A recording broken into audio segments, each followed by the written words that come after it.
All right. What's up, everybody? We are live on a Thursday, which is very odd to be doing this show on a Thursday, even though we have in the past, What's up, everybody? right? We are live Yeah, we have. on a Thursday. Oh, wait a minute. very odd Something to be is doing this wrong. show. There we Oh. go. No, there we go. We're fine. We're fine. What happened? Professional podcasting already? I was waiting for my YouTube side to ever update, and then it finally did when it was live, and I think the audio was playing back through it. So I was like, "Wait a minute, there's two of me now. This can't be." But anyways, we're here on a Thursday. Y'all know why? Because Jez is out in the land of LA, and I think said there's echo. well, yeah, there would be because, like I said, I you could hear fixed it? myself. Yeah, there shouldn't be an echo Oh, okay, anymore. you fixed it. Okay, sorry. Let's just fucking start again. Yeah, this is episode 319 of the Xbox 2 podcast. There should no longer be an echo. Jez will cut it out for the audio release.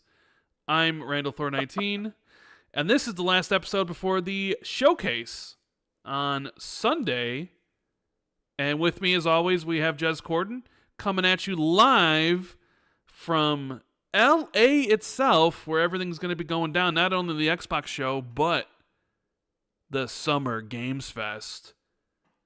Summer Games Fest. And Jez, you have a big thing later on tonight, right? You got a big dinner to go to and everything, right?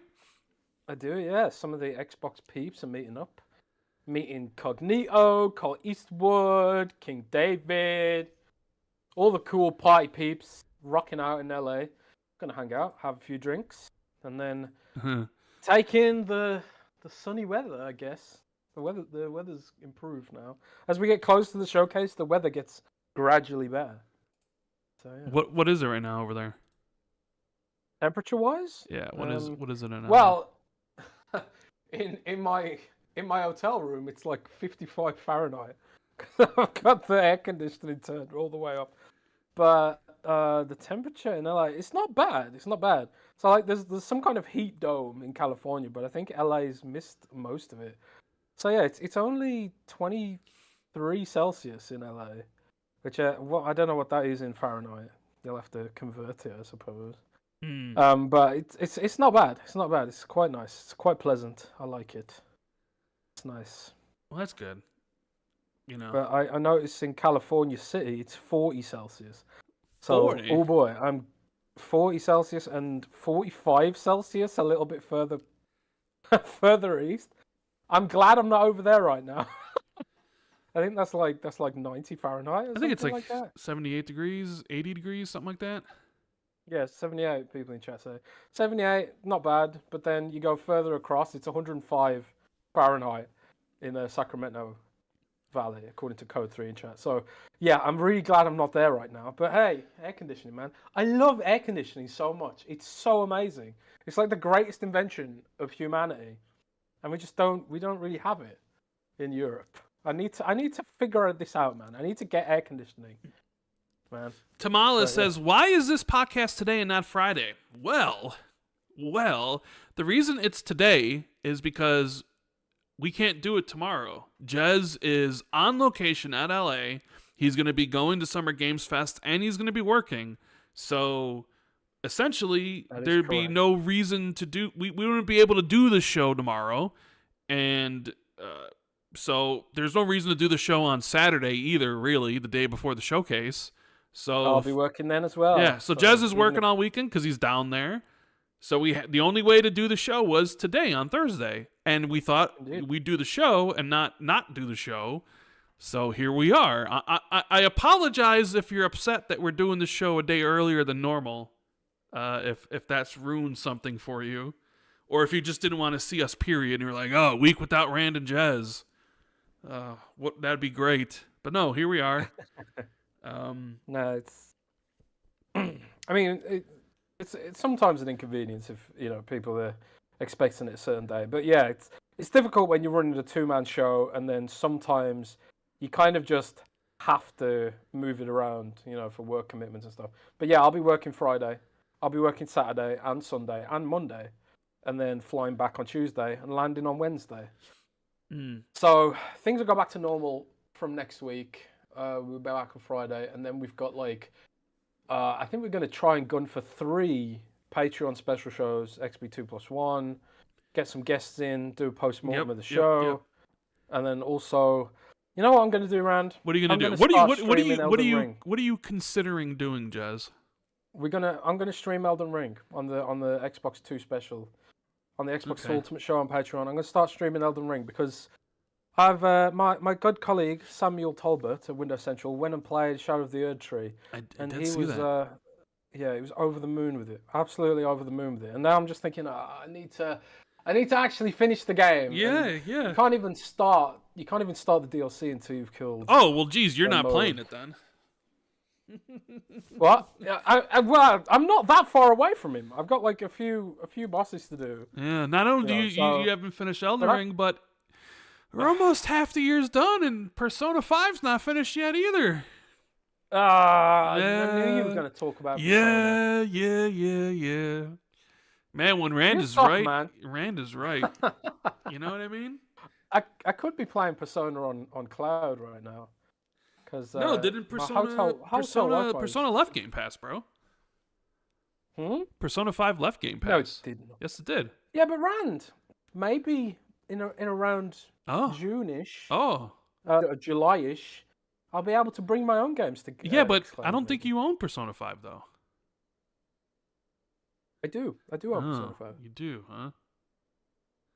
I do. I own everything. I own all the games. I just don't play them.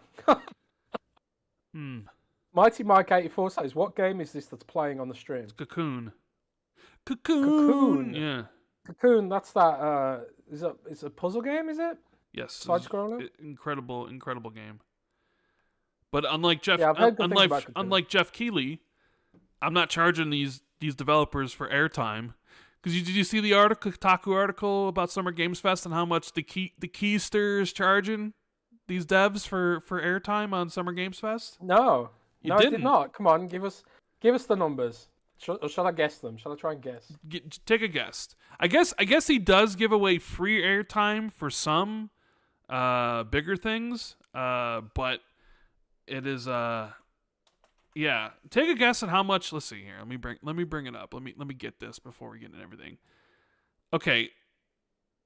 How much does it cost for 1 minute? How much does it cost for 1.5 minutes? How much does it cost for 2 minutes? And how much does it cost for 2.5 minutes? And okay, so this same is pricing. Game Fest. They're also the same pricing tiers as last year's Game Awards. So, what do you think it costs to run a 1 minute trailer during Summer Games Fest? Ooh, I'm gonna guess. Does it depend on whether they're indie or AAA publishers? No. Now, keep in mind that some free slots are provided to smaller non-AAA games and studios. Okay, well, that's something at least. There's some, but not all, right? Okay. So I guess then I'll say $10,000 per minute. My sweet summer child. How $10,000? I'm way off. Dude, you are so far off. It's not even funny. Seriously? Dude, you are so far. Think in the hundreds of thousands of dollars. Hundreds of thousands? Not $10,000. Think in the hundreds of thousands. For a minute. For 1 minute. Okay, I'll give you a minute. 1 minute is $250,000. What? Yep. Fuck. So how much is a minute? I'm in the wrong fucking business, man. Why didn't I make an award show? Yeah. I suppose everyone could say that, right? 1 minute, $250,000. $250,000. 1 minute and a half, $350. 2 minutes, $450. 2.5 minutes, $550,000. Jesus. I wonder what Xbox charges. Do you think Xbox charges anything? They probably don't, right? I don't know. Maybe they do. I don't know. Maybe they do. I mean, for Xbox, they're advertising their own platform, so I wouldn't imagine Xbox charges anything. I think Xbox probably just chooses which they want to put in. I don't know, man. That is wild. I don't know. Do you think that's worth it? Do you think that's insane? I don't know. A minute? I mean, it's marketing. It's marketing at the end of the day, right? I mean, because Jeff Keighley says, hey, we're going to have X amount of users watching. This is how much we're selling spots for, and people pay for spots because they, it's the same thing like with any sort of sponsorship or ads within any other sort of thing. It's like, here's how many people watch the show, and here's what we value that at, and here's what if you want to put your show in front of eyeballs, this is how much you have to pay, and clearly people pay for it. So, but anyways, I just want to say, let's get some housekeeping done before we get into this show. We got a lot of things to talk about, and I don't know how long this show is going to be because I don't have any notes. I don't even really know what happened today, really, because I've been dealing with I think I have a pinched nerve in my back, so it's very uncomfortable. But I'll do my best to get through this. But yeah, welcome to episode 319. I believe that's what Jez named it in the Patreon. So I was like, all right, well, I guess that's what the number is on this beautiful June 6th. I hope it's correct. I hope it's correct too. This episode we have a sponsor once again, and it's Manscaped, right, Jez? Yes, indeed, it is Manscaped. But I'm trying to load into Discord right now because on my Windows on. You want me to do it, Jez? No, I've got it. Okay. I've got it. All right. Since you're in America, let's use your American accent here. Let's go. Oh wait, hang on a sec. Has Father's Day happened yet? No, it has not. Okay, good. Because otherwise, this ad read wouldn't. Father's Day, I believe, is next week. Right, brilliant. Yes, I believe it's next week. Okay, well, here comes the ad read very quickly. All right, let's hear it. Fellas, blink if you haven't purchased a Father's Day gift yet. Have you purchased a Father's Day gift yet, Rand? Not yet. Well, then maybe you should get the gift of Manscaped. Today's episode is brought to you by Manscaped, the leaders in below-the-waist grooming. Maybe your pops has had a bush since the 70s, and that's okay. Our friends at Manscaped have crafted the total package for his special day. Whether it's for the boys downstairs, his beard, or even the best pair of underwear out there, Manscaped has every base covered. Head over to manscaped.com and get 20% off and free shipping with code XB2. That's XB and the number 2. From daddy to zaddy, trust Manscaped. I don't know what zaddy means. What does zaddy mean, Rand? Is that a Gen Z thing? I mean, I have no idea what it means. Someone in chat, what does zaddy mean? Someone in chat needs to tell us. Remember that old beard trimmer your dad's been using since you were a kid? It's time for an upgrade.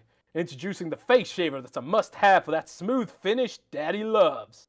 The Manscaped Handyman. I've actually brought my Handyman with me to LA.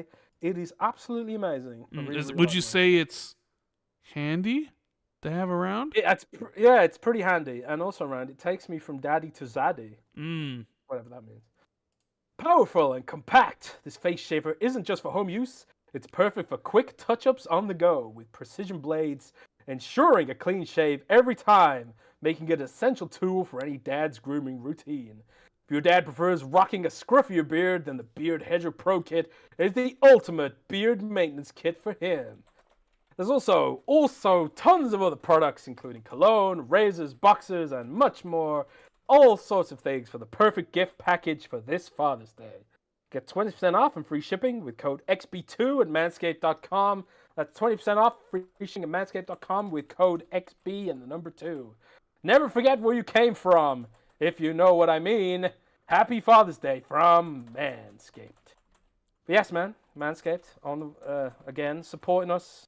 So if you want to support Xbox 2 and also get some cool gifts, check out manscaped.com, check out code XB2, 20% off, free worldwide shipping. All the products are incredibly high quality, and I highly recommend them. I use them all the time, all their products, pretty much. Shampoo, cologne.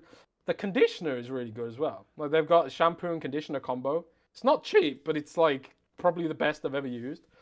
But yeah, Manscaped's great for gifts, great for yourself, and they support Xbox 2, and we love them. So thank you, Manscaped, for supporting this channel. Yeah, and that's why Jed's going to be looking so good tonight when he goes out to dinner with everybody. And be like, man, look at that trim of that beard, right? Yeah, so we have also the wonderful Patreon members, which let me see if I can get a shout out list. I know there are some members that should be in the either in the shout outs or in the scrolling tier, but because Jez is away, he hasn't been able to update it, so yes.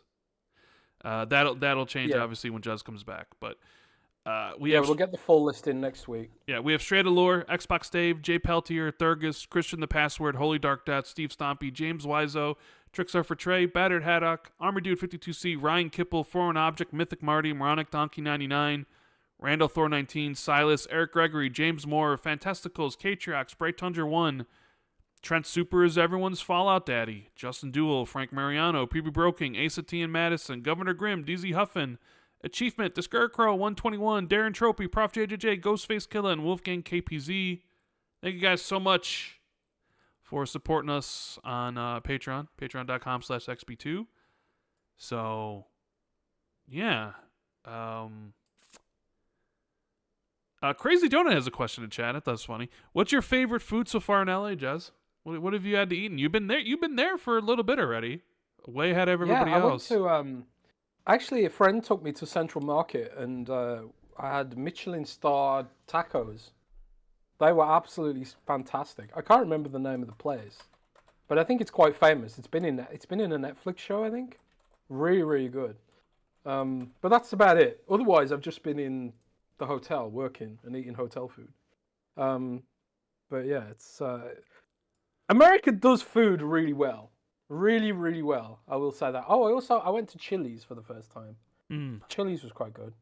There's a lot of chains like Chili's in England, but yeah. But we've also got quite a range of super chats to get through as well. Yeah. So we can get into some topics. Well, yeah. Let's get into that. Let's get into that. We have Edwin with the 5. He says, "You don't see Disney Plus content on HBO Max for a reason, and entertainment exclusivity matters. I don't agree with the Xbox's third-party strategy."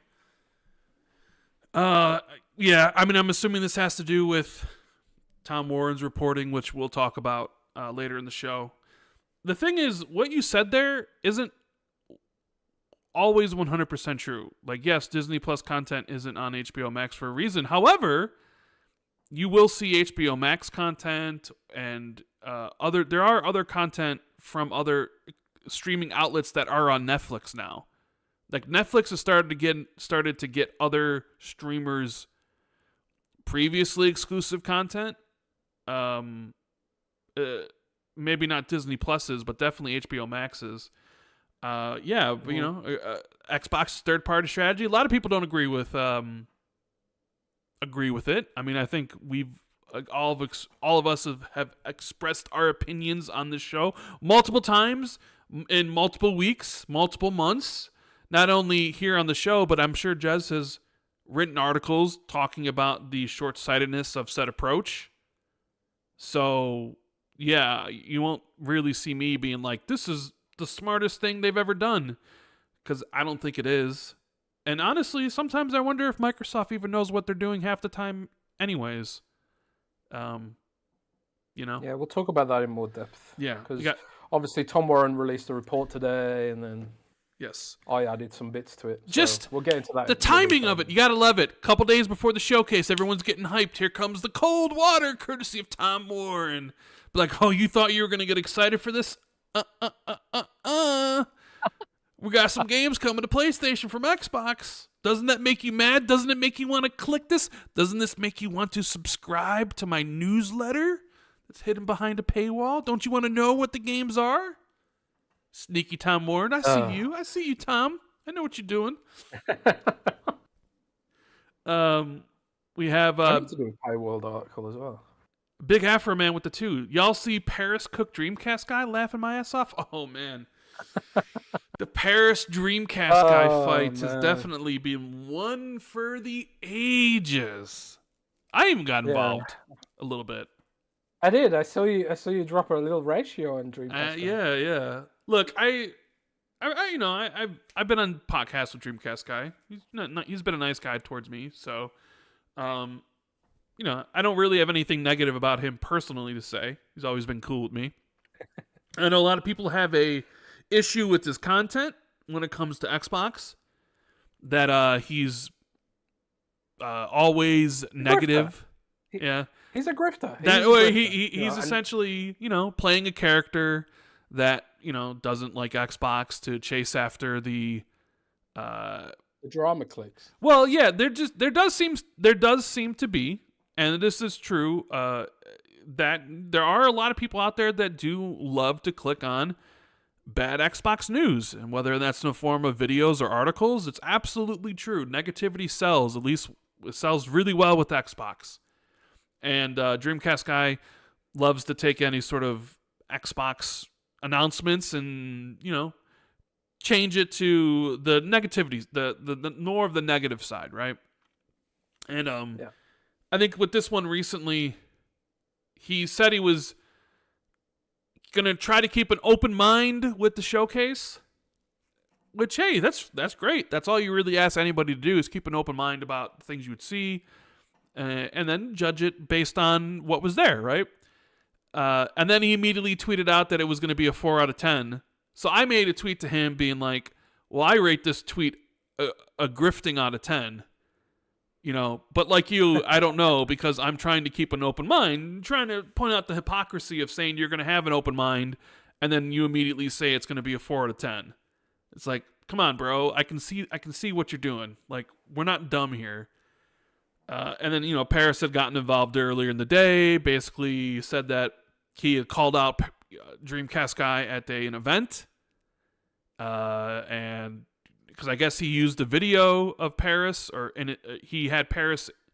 He took a clip of Paris in a video, and I guess he didn't present it in the full context. And Paris didn't like that being misrepresented or the wrong way. And, basically said, hey, I approached you during an event. You apologized for doing that to me. And you admitted that you essentially were, playing a character, right? And kind of all escalated today. I guess Dreamcast guy ended up blocking Paris and making a video about Paris and telling the world why Paris is wrong. So I don't know what's going to come out of that, but I thought it was kind of just a funny escalation, how it all went from there, huh? Interesting. Yeah. Well, if you make that kind of content on purpose, then, you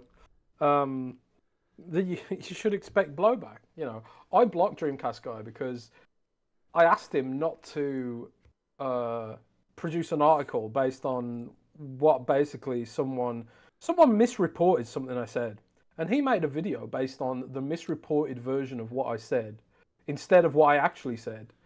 So I blocked him. I was just like, don't make a video based on something I didn't say. And he did anyway. So I don't think the guy's got integrity. So, I'm inclined to believe what Paris says because I don't think the guy has any integrity. And I don't believe even he believes what he says. It's just all drama. It's all for clicks. And fine. If that's the hustle, then great. You got to do what you got to do to make that money. If you can't make money in a legitimate way, then I suppose some people just do that kind of thing, right? It's fine. Everyone's got to do what they got to do, right? But just don't get mad when you get called out on it. And clearly, he's not taking it very well. I don't know. It's just kind of just a funny turn of event, right? Yeah, a little bit. Yeah. Hold on one second. What are you doing? Just typing something back to somebody. Somebody was DMing me. Tape Master Jiu-Jitsu 199. Phil Spencer killed Xbox. Prove me wrong. You can't. Well, Xbox is growing. So boom! Proven wrong. Next. Ball Forever Gaming 5 with the 5. I'm in Houston, Texas, delivering for UPS, and it feels like 105 degrees. Listening to y'all while I work. Well, hopefully you don't get heat stroke. 105 degrees, driving around in a truck for UPS, dropping off packages. I mean, I'm glad that we can keep you company, but that does not sound like... hopefully the UPS truck's air conditioned at least. But trucks usually have air conditioning, right? Do they? I don't know. Because every time you see the UPS truck going around, like usually one of the side door, like the The doors on the doors are they get out so much. Yeah, so it's like, would they put air conditioning in those trucks? You would hope so. I don't know. I hope so. Maybe a UPS driver in chat can tell us. Yeah, Jimmy with the $4.99, but no message. Thank you. Jonathan with the 5. Hey guys, does Jez know which games are in development for PlayStation? Shinobi said Indiana Jones was a lock, but Tom didn't mention it in his rumored list. So I don't know. I know what isn't, and I put them in my article, and I think we'll talk about that in more depth in a minute. But I'm not sure Microsoft themselves even knows yet, to be honest. And we're going to talk about. Well, I think there's games that are, considered. And then there's games that are actually in active development, right? I think Indiana probably would be one, if I had to guess. But I have no information on my end to prove otherwise. Right. To prove that it is or isn't. Yeah. Jonathan M says, hey, guys, or Big Afroman with the 5 says, you guys think Halo CE will actually go to PS5, or is this consideration just like back in 2014 when they considered bringing Halo Master Chief Collection to PS4? Yeah, we'll talk about that as well. Because Halo, I don't know, a Halo, CE remaster. I'm just kind of like, what? Noman with the 10 talked about Halo, not CE remake remaster yet. Certain Affinity. We will talk about that. I don't know. Certain Affinity, they were rumored to be doing Tatanka. We know they moved on from that it wasn't going to be a battle royale and that they were working on something else. Do you think that game's still in development, Jez? Which? Tatanka? Whatever Certain Affinity was making? Oh, I have no clue. I haven't been able to find a shred of information about that since it all blew up. So I think it's a big wait and see. A big wait and see on that one. Right. At least on my end. God Emperor Sofa King with the 199. Seeing Paris and Rand, Dreamcast guy, peak timeline. Hey, I don't normally use Twitter like that. I'm on Twitter less and less and less every single day. But I happened to be on and I saw that and I was like, wait a minute.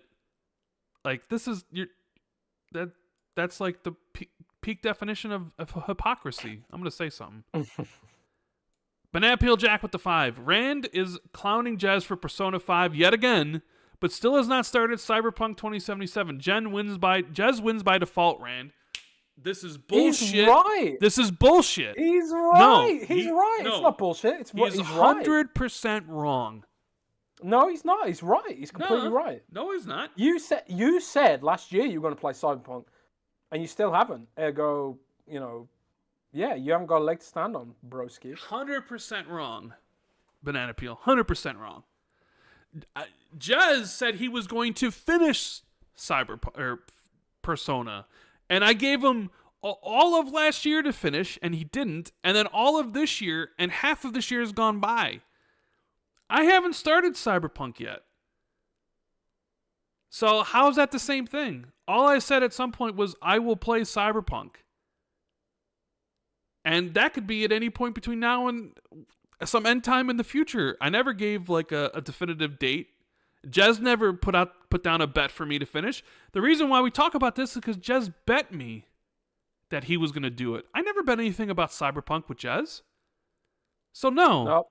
Garo Shelley I win by default. Right. Take the L. No, he says Garo Shelley says Jez is right. Take the Rand. Take the L, Rand. Take the Rand. Take the L. Take the Rand. Take the Rand, L. Sorry, the Rand, L. there's no bets involved here. I win, unless Jez beats Persona. Oh man, it's gonna be funny when not only do I beat Cyberpunk, and then I go and I beat Persona 5 before Jez does. It's gonna be funny, bro. I will finish Persona this year. Yeah, sure you will. I've been hearing that for years now, Jez. I'm not falling for it anymore. Damn. I'll do it. I got to the Desert Palace. I got to be near the end now, right?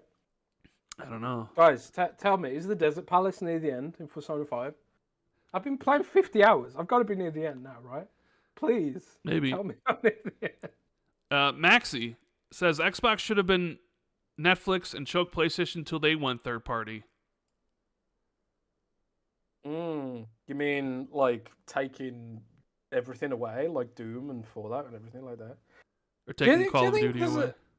Yeah, but the thing is, even PlayStation didn't take away Destiny from Xbox, and they could have done.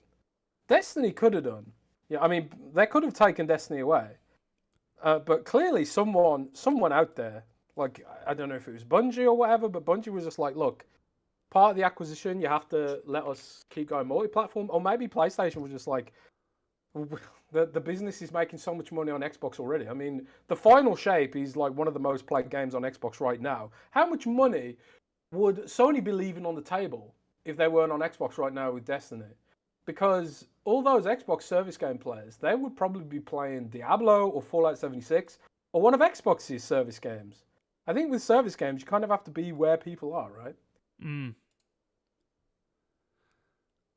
If that's the case, how come Concord and Helldivers aren't on Xbox then? Jez? Maybe there will be. Maybe there will be, bro. I don't know. Concord's also apparently $60 too. I don't know if you saw that. Good luck with that. With like a $90 special edition or something? This is part of the debate. It's kind of like, okay, well, you got Concord. You got your Concord, which is your Overwatch clone. If, like, you could put Concord on Xbox and maybe take away some of Xbox's Overwatch players. Because remember, Xbox owns Overwatch now. But instead, they're going to let Microsoft keep monetizing those players instead. And it's similar, you have to think of this with Sea of Thieves as well. Like, all the players that are playing Sea of Thieves on PlayStation right now, yeah, so Microsoft has to give them a cut.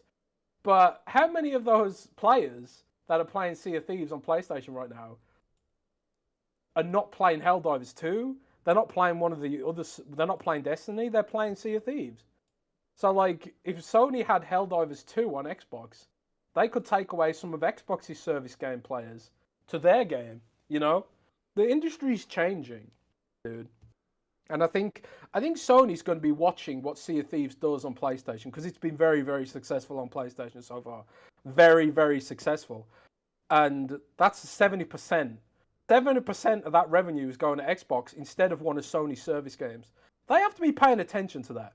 They have to be thinking, man, if we had Helldivers on Xbox, we could maybe take away some of their Diablo players or some of their Overwatch players or whatever. But because Helldivers isn't on Xbox, you know, Microsoft's just basically monetizing their own games. It's worth considering, right? I don't know. We'll see, baby. But I think the industry's changing. The Black John says, if we get Concord, they can get Redfall. Oh, man. Apparently, the new Redfall DLC is really good.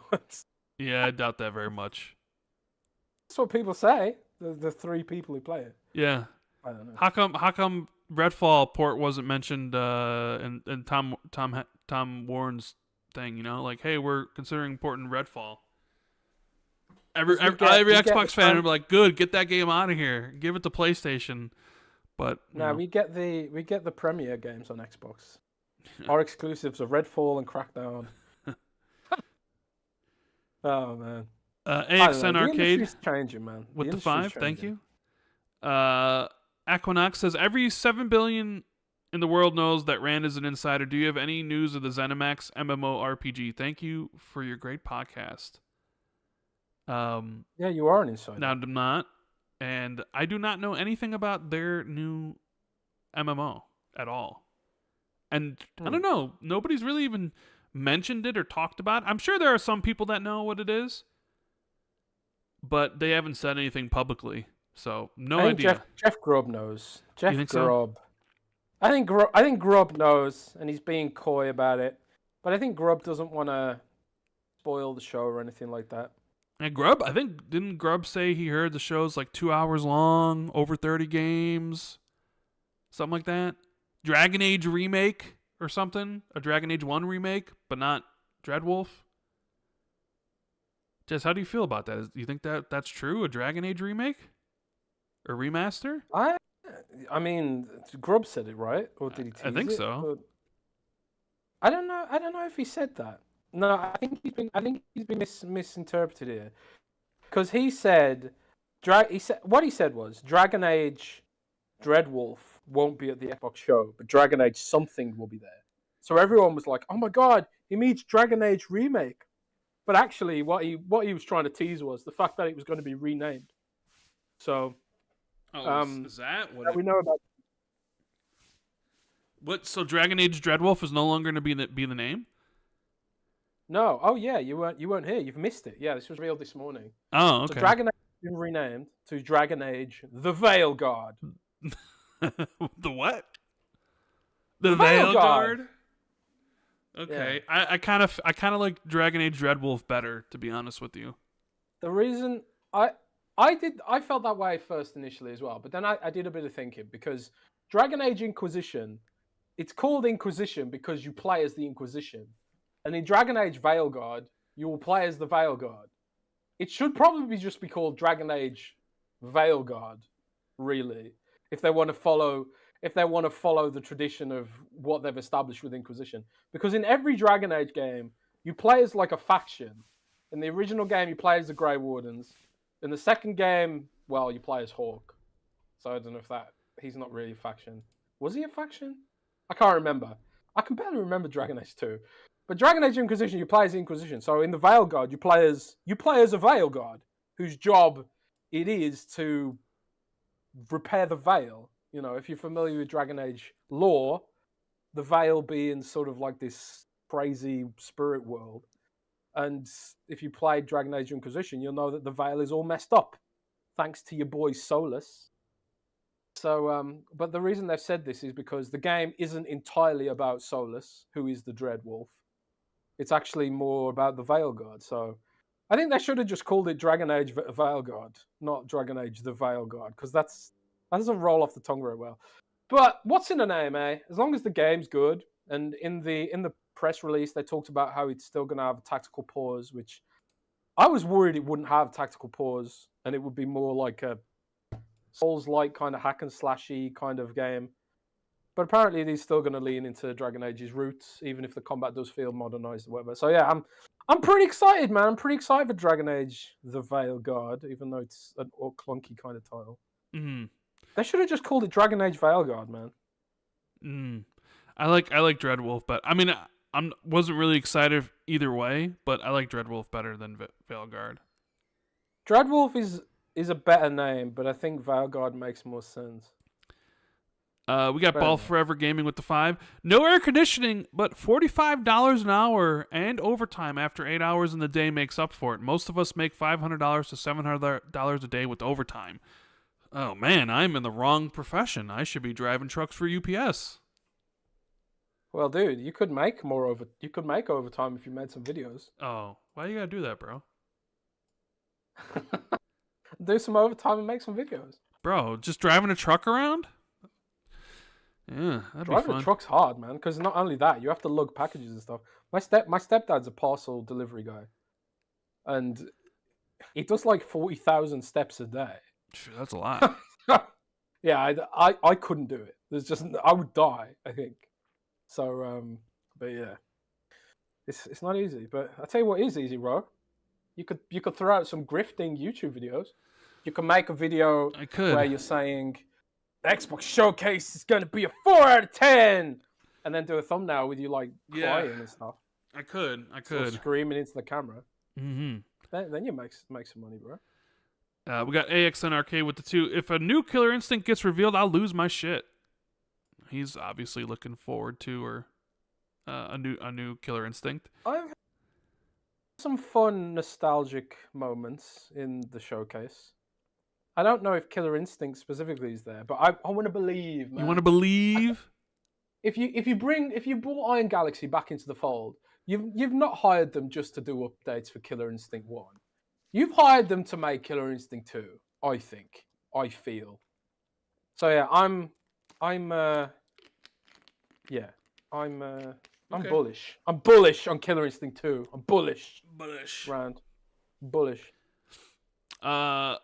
Houdini with 5 says, "This is Mikey. Stop replying to my tweets and focus on the podcast. Lol. Love you, Jez. Go Xbox." Are you on Twitter right now? Replying to people? Yeah, you on Twitter replying to people? How do you know? Because Houdini just says, "This is Mikey. Stop replying to my tweets. And focus on the podcast." He's calling you out for tweeting him. I can do both. Can I'm you? a multitasker. Maybe. Okay. I'm still listening. I'm waiting till you say something interesting, though. Oh, well, I'm reading their super chats, so you're essentially criticizing them for not me. Sith Lord with the 2. Jez doesn't finish Persona. Give me your kidney. Oh, that's a good bet. If you don't finish Persona, you got to give Sith Lord your kidney. Well, my you only need very one. Pickled. It's very, very pickled. Fresco with the $4.99. Do you think Xbox have a developer direct later this year for Indiana Jones and Avowed? No. There'll be a developer direct in January for the games coming in 2025. There probably will be a third-party developer direct later in the year. Maybe like September, October. But I don't see there being them doing a developer direct for Indiana Jones and Avowed. Big Afroman with the 5. When are you guys getting Jaffe on Xbox 2+1? He said he wants Jez on his show recently on one of his streams, and it seems like it would be a wild show. I do want to do. We'll get Jaffe on. I'll see if Jaffe's up for doing a show this June. We'll try and make that happen. So yeah, it's Jaffe. If you hear this, June, come and join us. June, and I will join you as well if you want. You want? I'm easy. Dan with the 5. Hey guys, really enjoying the show today. Do you think if Gear 6 revealed, they'll have it as a OMT? Imagine playing that on the handheld. What's the OMT? One more thing. Oh, one more thing. I'm guessing. Yeah, okay. I don't think there'll be a one more thing because they have the Call of Duty Direct.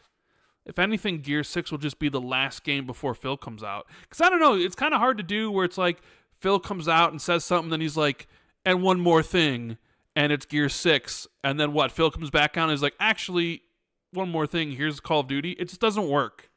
So, I don't think it's going to be like last year where they showed a bunch of games and then Clockwork Revolution was there and then Phil came out and introduced Starfield Direct. It'll be the same thing, I would imagine.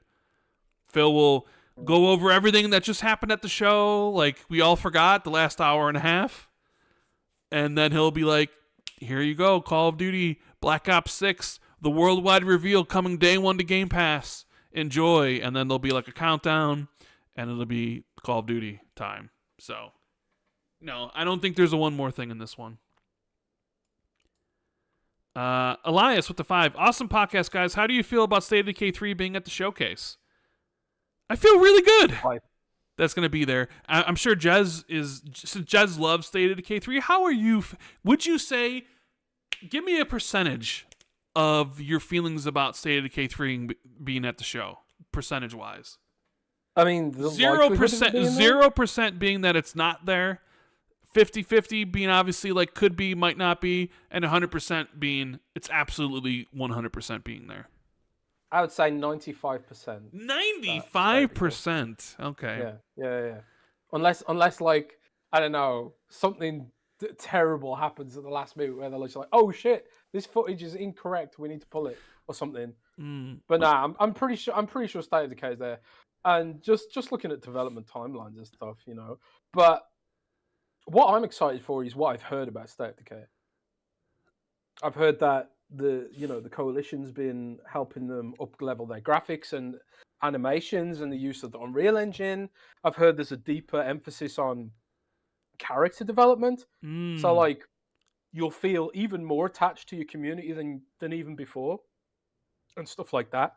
So like it really will feel like you're making your own zombie TV show is what I'm imagining in my head, you know. So I'm really, really excited for it. And I've always thought State of Decay had this wild untapped potential, and hopefully State of Decay 3 gives us the realization of that. And also, I hope the co-op systems are more friendly, because that tethering system was just painful to deal with. Was it? I don't know how. Yeah, it was. The way the co-op worked in State of Decay 2 was it sucked. If you walked more than. Yeah, it sucked. It was like if you walked you walk like 200 meters away from, or 400 meters or something. I can't remember exactly. If you walked a certain amount away from your partner, it would tether you, like teleport you and stuff, which was really, really annoying. And it sort of detracts from the open world nature of the game. But I'm hoping that this is a more continuous kind of, I could go to one half of the map and the other player could go to the other half of the map, and stuff like that. So I'm just hoping that the whole game just gets to the next level. Right. I'm really excited for that game. I love zombies, man. I can't tell you how much I love zombies.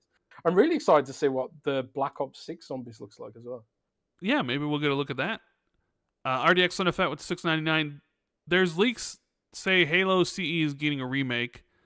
This will end bad. Look at Halo TV. Halo will never be the same. Jez, 007 at the showcase?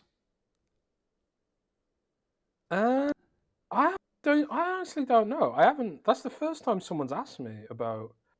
IO Interactive. That's the first time someone's asked me about the Bond game. I'd honestly completely forgot about it.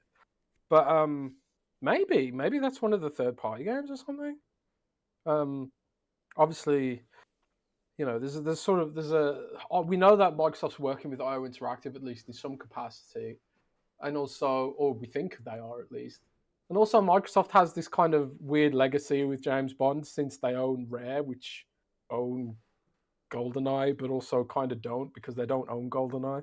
I don't know, but I think James Bond would be a cool thing to be there. There's a lot of legacy there, I would like to see that there.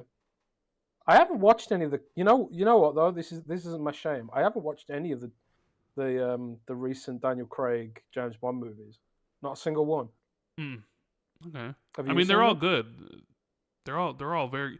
You know what I've been watching? Shogun on FX. What an incredible TV show. FX? Yes, on Hulu. What's FX? It's Hulu. It's a TV network here. It's on Hulu. It's a streaming service. Shogun. Shogun, yes. In Europe. What platform can I watch Shogun on in Europe? I don't know. But I've actually heard of this show. I've heard it's very good. How to watch Shogun in the UK?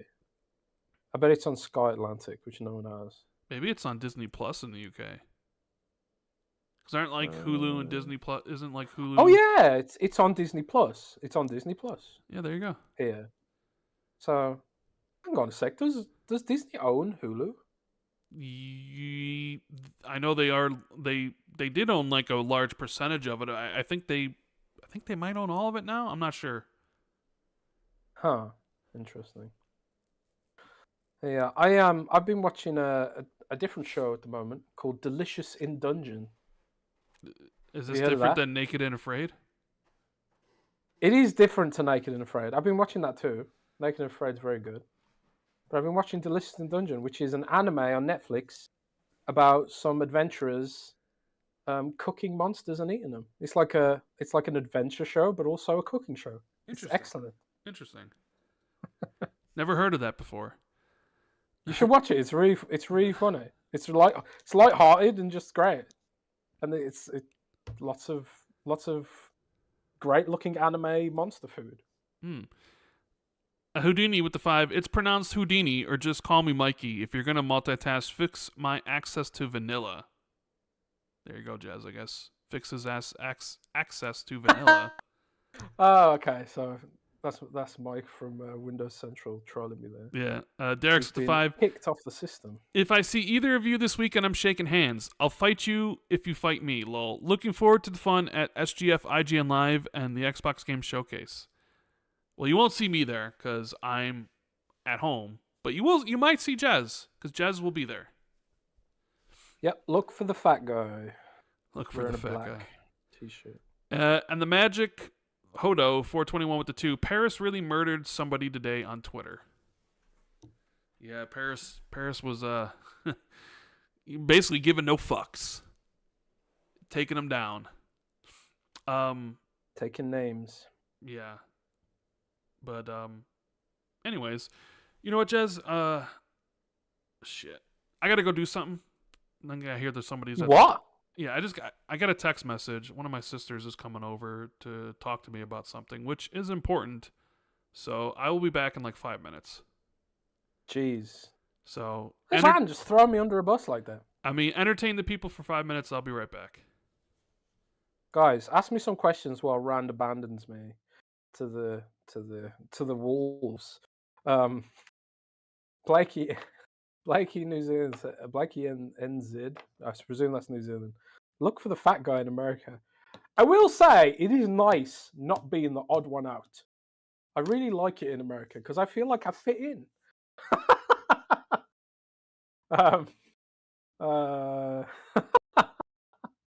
Jez, you are big bone. Thank you so much. Blaine says Acolyte is so mid. Man, I feel like Star Wars has totally dropped off, man. I watched the last couple of Star Wars shows and I just not into it anymore. They've killed. I used to love Star Wars, but they've just with the movies and the TV shows, just sort of just taken it out, man. I'm just not really that interested in it anymore. Jez, what's your favorite horror movie? I really like the Alien franchise, and I even like the bad Alien movies. My favorite Alien movie is Alien Resurrected, and I know some of you are going to troll me about that. But I've got so much nostalgia about Alien Resurrected. I loved that movie when I was a kid. I absolutely loved it. I love all the Alien movies, and I'm pretty hyped for Alien Romulus, whatever that looks like. And I really like Prometheus movies as well. I really like John Carpenter, though. I really love The Thing. I love practical special effects. The Thing is so good. So good. Jez, sing us a song. No, I don't think I will. Avowed will look better this time. Saturn, I have heard that Avowed has had lots of graphical work done since last year. So yeah, expect Avowed to look a lot better. Hello there, says his Minecraft coming to PlayStation. I got bad news for you, dude. I think he's using Internet Explorer to Google information. Jez, how far is Project Latitude? I don't know. I think they're still exploring and they're still sort of examining what the effects on the Xbox brand will be if they start doing these port stuff. So we just need to wait and see how all this goes down, man. I think Microsoft is doing it as well. Gears Collection, will it come out this year? I have no idea on Gears Collection. In fact, I've heard that there is no Gears Collection at the showcase. So, I mean, I don't know if that's true for sure, but I have heard that there is no Gears Collection at the showcase. Does that mean there's no Gears Collection at all if it doesn't show up? Not necessarily. I think doing a remaster of Gears 2 and 3 is low-hanging fruit. And, Microsoft has a lot of expertise when it comes to Unreal Engine. So, doing a Gears Collection does make a lot of sense, but I still haven't heard, and I still haven't got confirmation that it even exists, other than the fact that it's not at the showcase, as far as I know. If it is at the showcase, I'll hold my hands up, but I've heard that it's not. Jez, you excited for Alien Romulus? Yes, I am. Looks really cool. I like anything that's alien related, to be quite honest. On the topic of horror movies, I've gotten into analog horror recently. I don't know if you guys have heard of that. I'm really looking forward to that horror game for Xbox, Still Wakes the Deep. I think it's been outed for Game Pass soon, I think. Blue says, say something nice about Halo, Jez. Halo's made Xbox a lot of money in the past, I suppose. Justy Spud says, Jez, any Blizzard announcements at the showcase? I don't know if there's announcements, but there is Blizzard in the showcase. There's some new Blizzard stuff in the showcase. I don't know if it's necessarily anything you don't already know about. Obviously, we know that World of Warcraft's got an expansion and also Diablo's got an expansion. So, that's probably where the announcements are going to lie there. I've heard that the Diablo stuff at the showcase is going to be particularly spectacular. What else we got here? Gears Collection is a meme at this point, says Tom Warren. I agree. I have no idea what's going on with that. It's my most interesting rumor that I could never prove or disprove, I guess. Will Perfect Dark be at the showcase? Elitist with the $2 super chat. I've heard that it will be, but I don't know for sure. Take that as a prediction. Who Denis says, what's the hype for Fallout 76 news and when we play it? Join the Discord, discord.gg/XB2. We've got a Fallout 76 thread. And I actually have a Fallout 76 interview going live, I think, on Sunday, although I'm trying to get it out sooner. So yeah, there's a lot of Fallout 76 information coming out very, very soon. So keep an eye out for that. Xbox Nation, any Silksong potential? Hey, there's a lot of potential. There's a lot of potential. We've been waiting a long time for Silksong, but I don't know for sure. I still haven't finished the original. I kind of got stuck. I got lost, man. Where did I get to?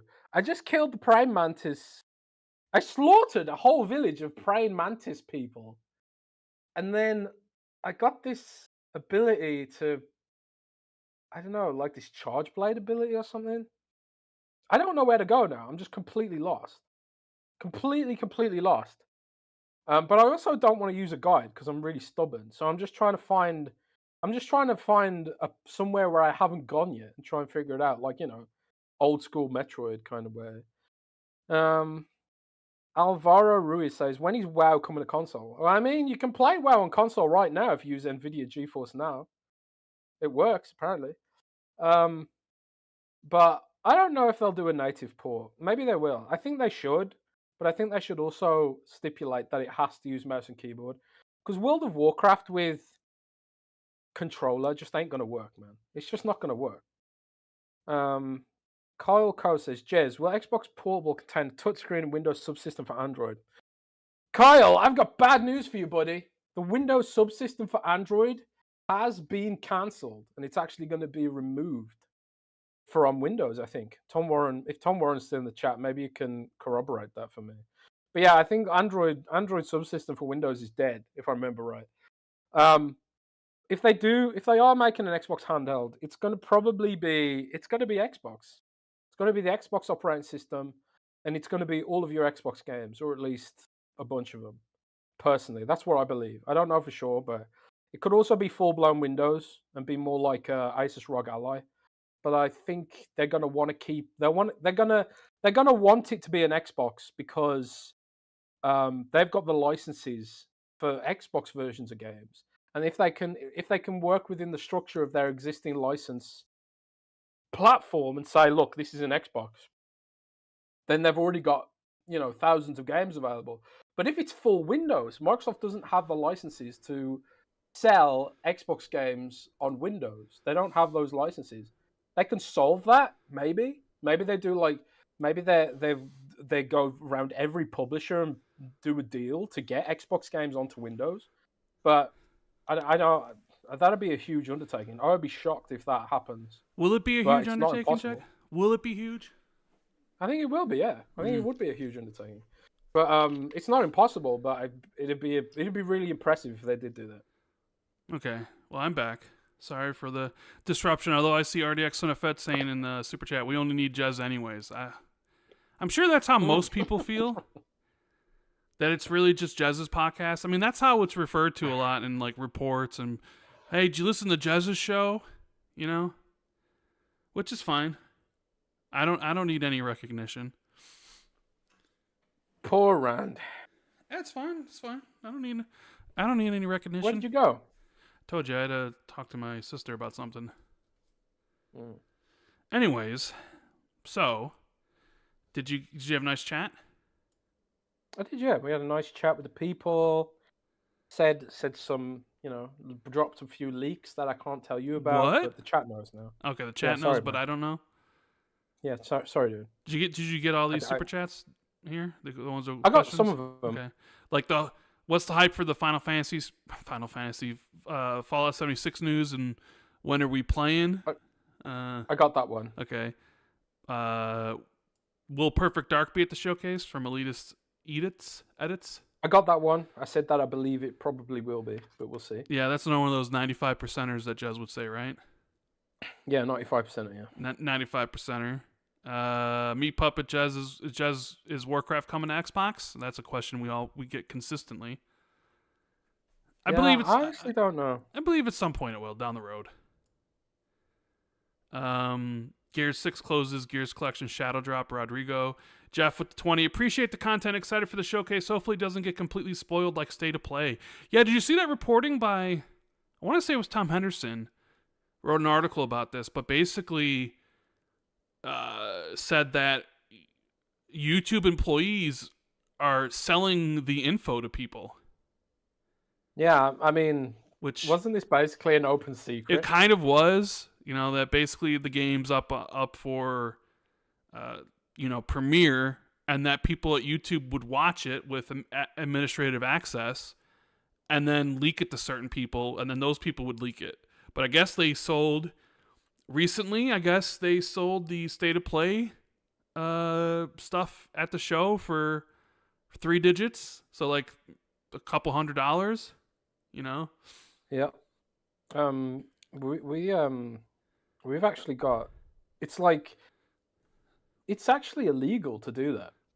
So like, you're selling YouTube's proprietary information, and they could, if you were caught doing that, they could sue your ass. You wouldn't just be fired; you would be sued because you are like violating NDAs and shit like that. So like, when we get approached for information, sometimes people want to sell us stuff, and we don't accept because it is basically committing fraud if you do that. Very risky business, just for a few $100s. But then again, I don't know how much these YouTube employees are being paid, so maybe it's worth it for them. But I think it's a big risk. I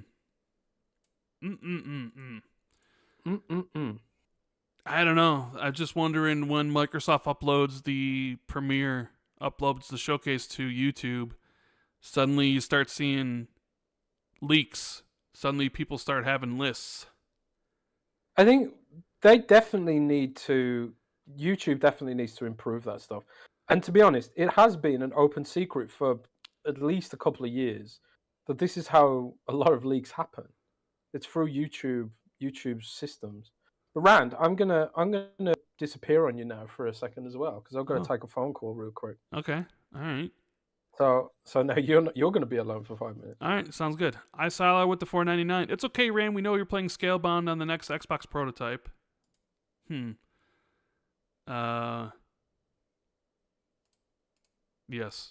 I'm playing Scalebound on the next Xbox. You've caught me. So chat, Cheeto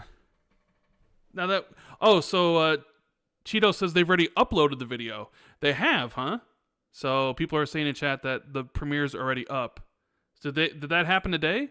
Because I didn't see anybody talk about it. But then again, I don't really use Twitter very much, and I know Twitter's pretty shit. I don't get a lot of the if you tweet me and I don't see it, it's not that I'm not respond. I'll usually like or reply. I've noticed that a lot of my notifications I don't get at all. Like I hardly get any notifications, at least sent to me. I'll notice like Colt reply to somebody and then I'm tagged in it, and then I'll look at my notifications and I don't have the tweet in my notifications. So I'm like, what is going on? So yeah, I don't know. Twitter, I mean, I don't pay for Twitter. Maybe that's because I don't pay for it. I don't spend the $8 a month or whatever it is. But I don't get all my notifications like I'm supposed to. Same thing with DMs and stuff. So question mark says you're shadow banned. Maybe I am. I don't know why I would be. I mean, I don't tweet on Twitter. I don't know why I would be shadow banned, but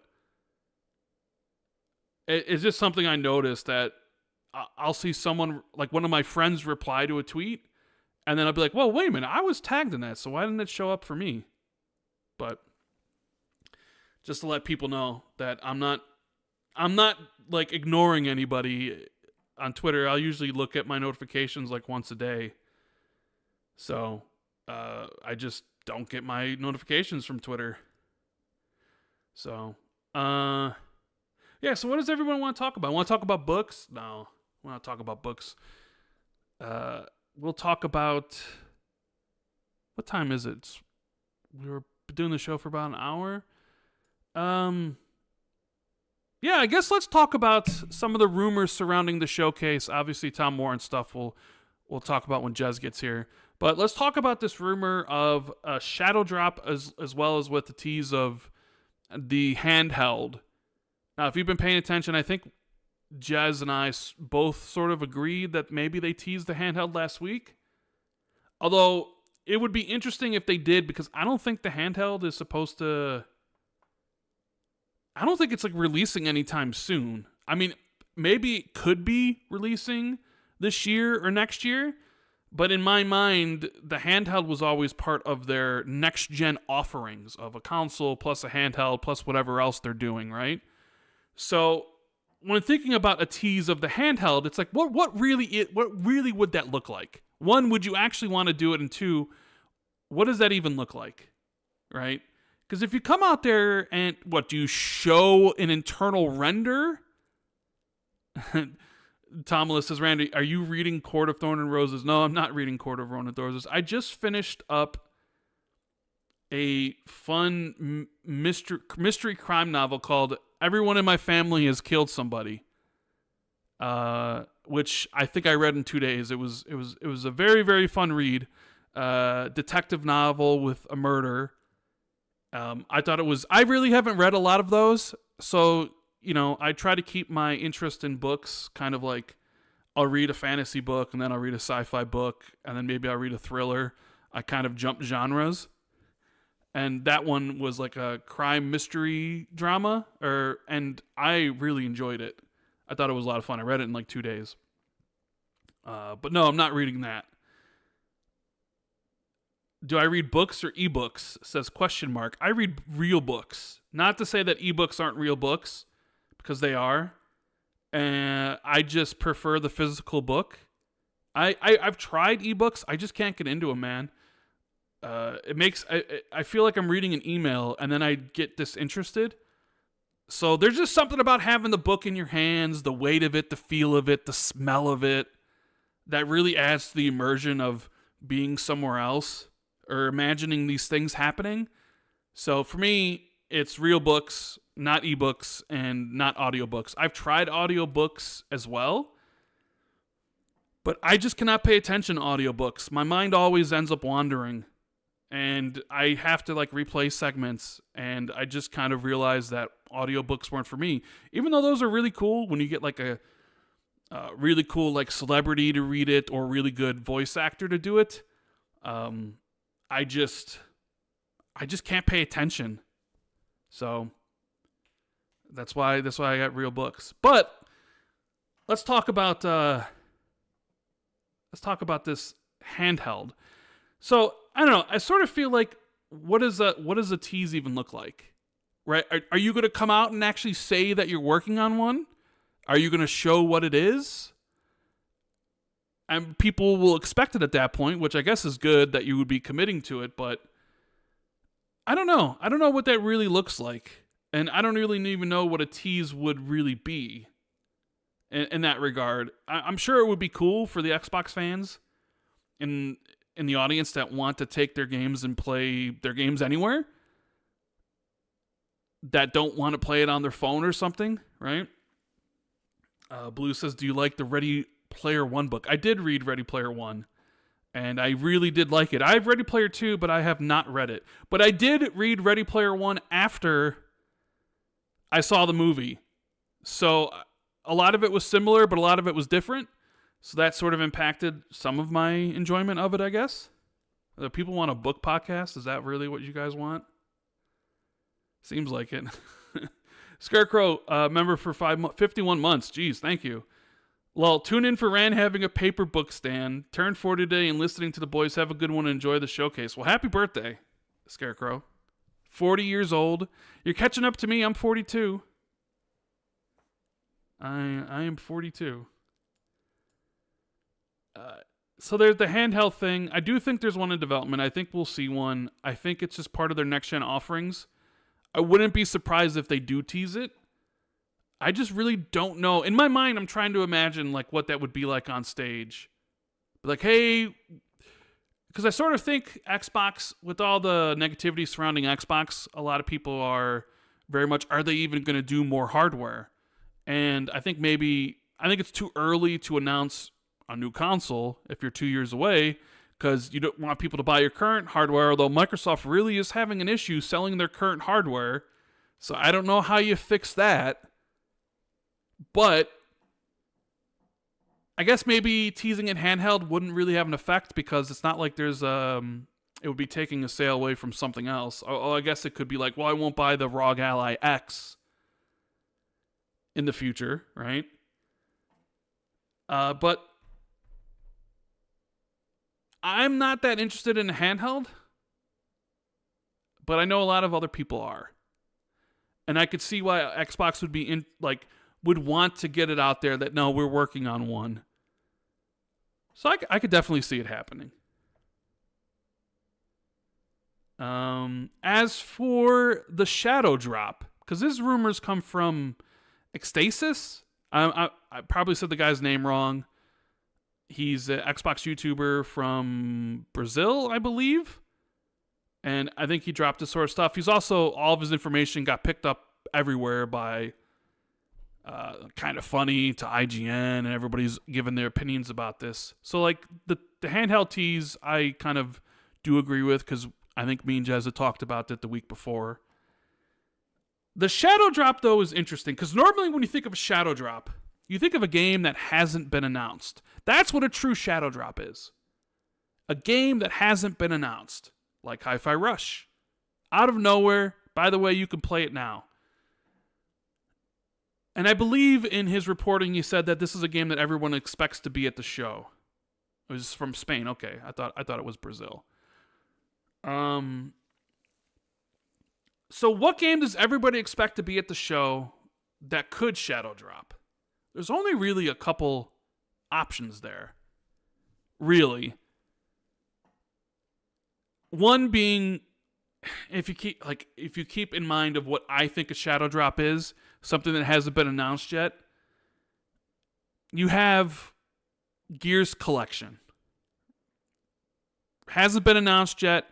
Everybody thinks it's going to be at the showcase. Like, literally everybody. When you talk to people, they have that game in their prediction list. Gears Collection is going to be there, right? Everybody's like, it's going to be there, it's going to be there, it's going to be there. Some people are even sure that it's going to be on PS5 as well.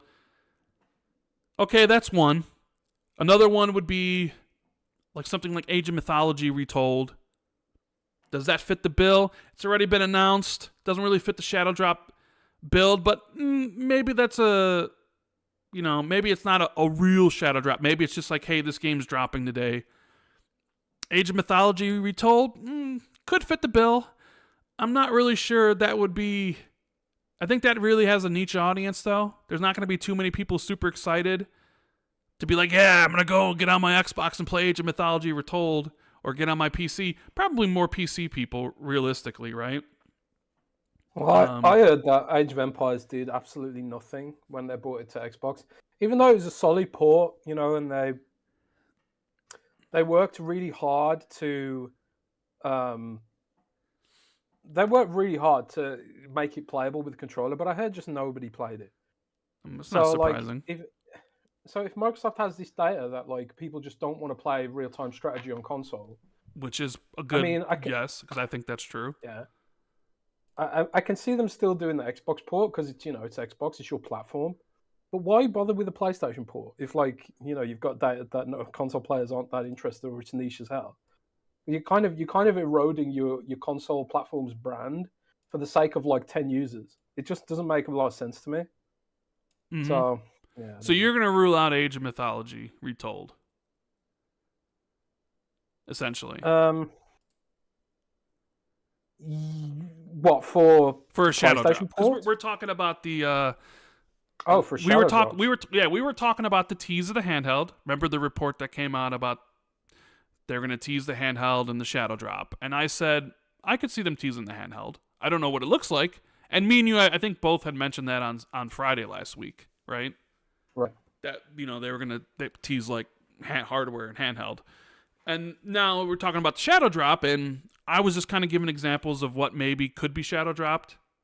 The obvious one being Gears Collection. And then going through some more others like Age of Mythology Retold, but I don't really think that fits the bill. You could do Towerborn, but then again, I don't really think that fits the bill either, because I think it just finished a closed beta. And I think Towerborn still needs some time in the oven, from what I've heard. I think that's like, if they do release Towerborn anytime soon, they'll probably do it as a game preview, early access kind of thing, and I really think they should. I don't think you should ship that game till it's ready. But But I've seen some people suggesting it could be Shattered Space. No, I don't think so. No. I mean, I think Shattered Space is their holiday, one of their holiday games. Yeah, I wouldn't think it. I mean, are we sure it's first party? Because as somebody says in chat, Lewis, what about 33 Immortals? That did have a presence at last year's show, but I thought the rumor was that it was a first party game, and 33 Immortals is not that. Yeah, and I did hear that the Shadow Drop actually did help Hi-Fi Rush. At least that's their analysis. Okay, and that's people I spoke to on the ZeniMax side. See, Tom Warren in the chat says I haven't heard about a Shadow Drop. So I haven't heard about Shadow Drop either at my end. I mean, Tom, we're just talking. We're just talking about the rumor, Tom. I don't know if it's legit or not. I was just going through the games that I thought could fit the bill. I'm just saying. It was Ecstasis. I saw IGN and everybody report it, so we're talking about it. What could fit the bill? Gears Collection is the most obvious one, but I don't know. I still think you need marketing for Gears Collection, and honestly, I don't think Gears Collection is at the conference anyways. But that's just me. I think Gears 6 is going to be there, but I don't think Gears Collection is going to be there. I think Gears Collection is next year. But that's not based on anything like inside information or anything. The only insider we got here right now with us is Jez Corden and Tom Warren in the chat. Tom, tell us what real insider. You're the guy who actually knows everything. No, I don't know. I don't know anything. I don't know. I mean, because I said, the only thing that would make sense is Gears, but I don't really even think Gears is at the show. So other than that, if you're talking about first party collection, you mean? I mean, they're Double Fine game Clin, but or Kiln or whatever it is, but nobody expects that to be at the show. So I don't know. I don't really think Tower of Born fits the whatever they're looking for, and I don't think neither does Age of Mythology Retold. So I don't know. I have no clue. I have no idea. I could just ask. You could ask. Yeah, let's ask. I mean, Brett says it could be Shattered Space. If you saw Keely's Xbox dashboard post, it said DLC not available now for Starfield. Did it?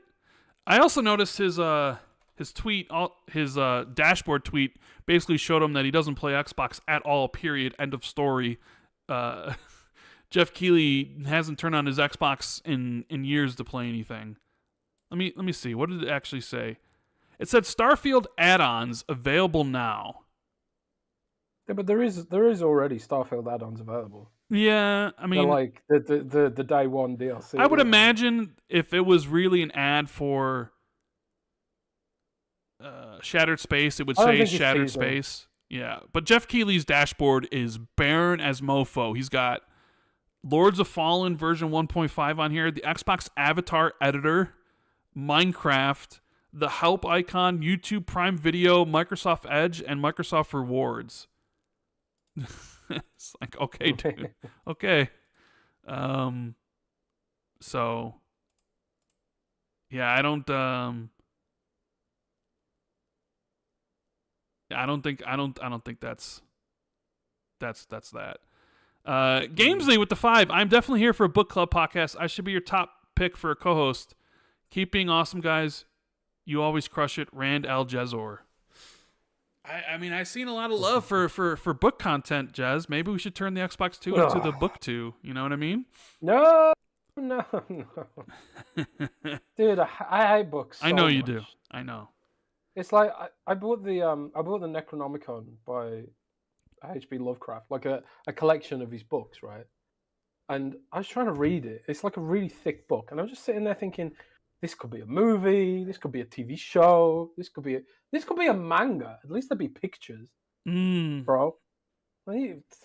This is why we invented television, so we wouldn't have to read.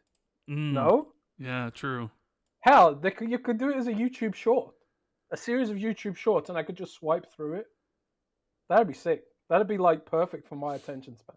Right. Carl with the 2 says, real ones remember the Thursday show. Keep it up. That's true. I think we did do Thursdays for a while. We started on Wednesdays, did Wednesdays for a bit.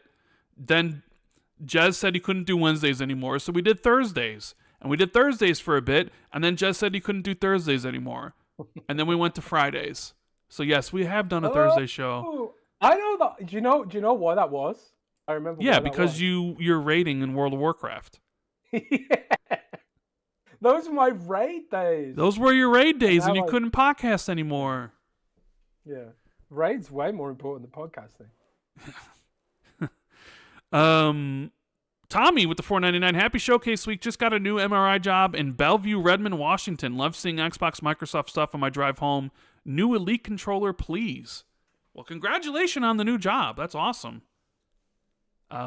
New Elite controller. I want to see the new haptic controller, codenamed Sebel. I don't know if we'll see it, but I definitely would be interested in that. And Nerds and Other Legends with the $4.99. I'm confused by the handheld. Is it supplemental to the current gen, or is it the kickoff to the next generation of Xbox?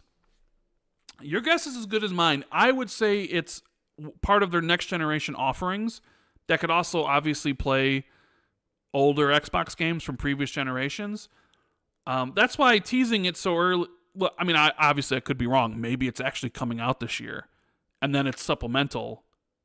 But in my mind, it's just one of the things they're going to be offering down the road. I don't know. It'd be interesting how it's presented, if it's true at all. I mean, it may not happen, but I'm very curious as well. Now, because we have Tom Warren in chat, I figured, let's talk about Tom Warren stuff, and we'll get back to the super chats in a little bit, right? So if you guys are enjoying the show, make sure you subscribe to the channel. Make sure you give it a nice little thumbs up. It's free. Both of them are free, actually. Subscribing and hitting the thumbs up.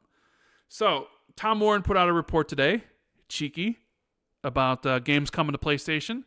It got the internet all up in an uproar again. Xbox fans, some of them upset, some of them being like, Tom's lying. He's always doing this. PlayStation fans being like, give me these games, whatever. Tom's like, subscribe to my new his Notepad or whatever it's called. And essentially, whatever it's called. I think it's called Notepad. Am I right? I don't know. I thought in my mind it was Notepad, but I was like, would you really call it Notepad though? That's such a basic term, but maybe it works. No, but it's like it's because of Notepad on Windows. Oh, okay. Okay. That's what it's all about. All right. How do you not know about Notepad on Windows? I know. I mean, whatever, dude. I know about Notepad on Windows. I'm just saying. I was like, all right. Anyways, you should have Lumia or something. Jez, you wrote an article about his article. I did. There's a lot of journalism these days is just regurgitating the things that other people say for clicks on your own website. I always add to it. No, man. I'm not saying you. No. Shit, because that is what YouTubers do. All of YouTube is based on this. One time I was browsing YouTube, and there was some video essay about Xbox, and this is going back a couple of years now. And it was an established YouTuber. I can't remember who it was, but he just basically taken my article and regurgitated it almost verbatim. Why don't you send a cease and desist? Content. Why don't you send? I should have done, man. I should have done. Yeah. I should have done. People are like, Jez's mic sounds poo. These are all my talking points. That is true. Yeah, it does. Because I have my regular mic and I'm in a very echoey room, but we're doing our best. Okay, we're doing our best. No, you're absolutely right. And when I make videos, or when I did make videos, I'd always credit the person. Like, maybe I had a snippet of what Tom Warren would say just to give, like, hey, Tom says this.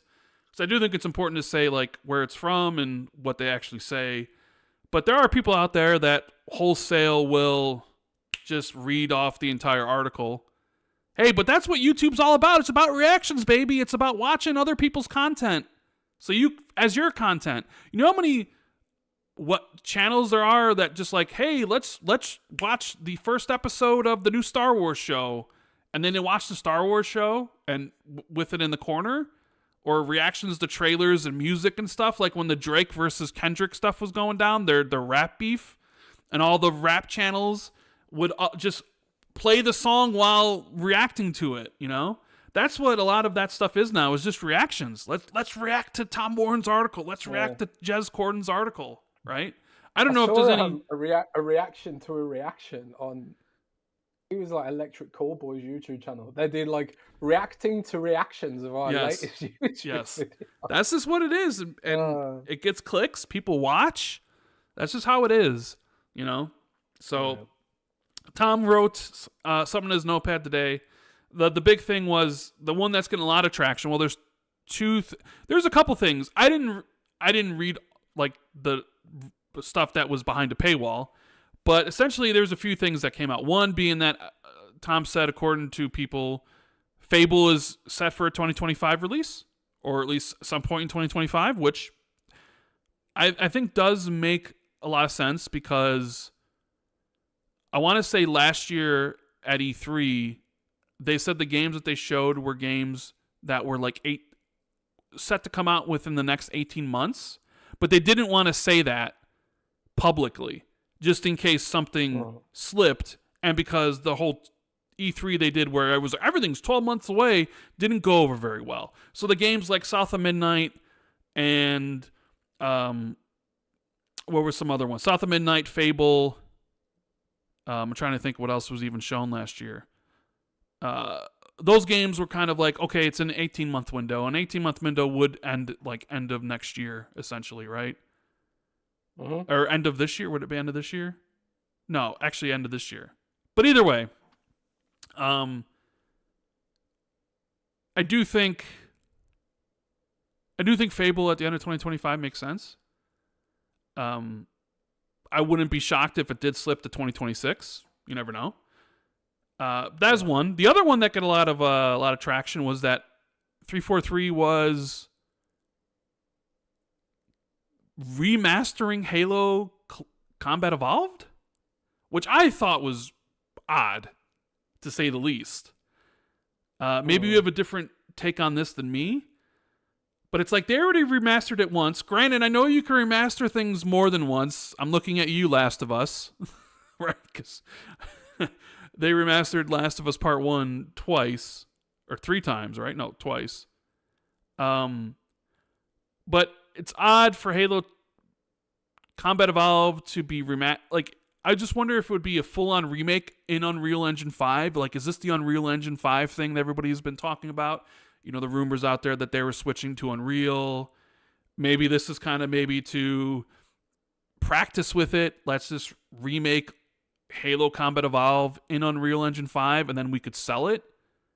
Which then you say, okay, well, if you could do that, maybe you could sell it, and people would be more interested in it than just a Master Chief Collection port. I don't know. Like, in my mind, it's like a remaster doesn't make a lot of sense because you already did that. A remake makes a little bit more sense to me, but even still, I'm just like, is that what people want? I don't know. What do you think about the whole Halo 1 remake situation or remaster situation? Well, I've been kind of, I don't know if you remember, but I've put out polls on Twitter. We've talked about it on the podcast. This idea of remaking Halo 1.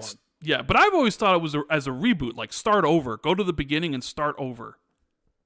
Yeah, I mean, there's a reason I was talking about that. It's because I heard that's something they were thinking about doing, sort of giving Halo Combat Evolved the Resident Evil treatment, where it's basically same story but with enhancements, you know, but a completely new engine, new visuals, but the same core story, but then with little extra bits, you know, to flesh it out a bit more. You know, like how the Resident Evil 1 remake had that whole story arc about Lisa Trevor. Do you remember Lisa Trevor in Resident Evil 1? Probably the most disturbing thing ever in Resident Evil.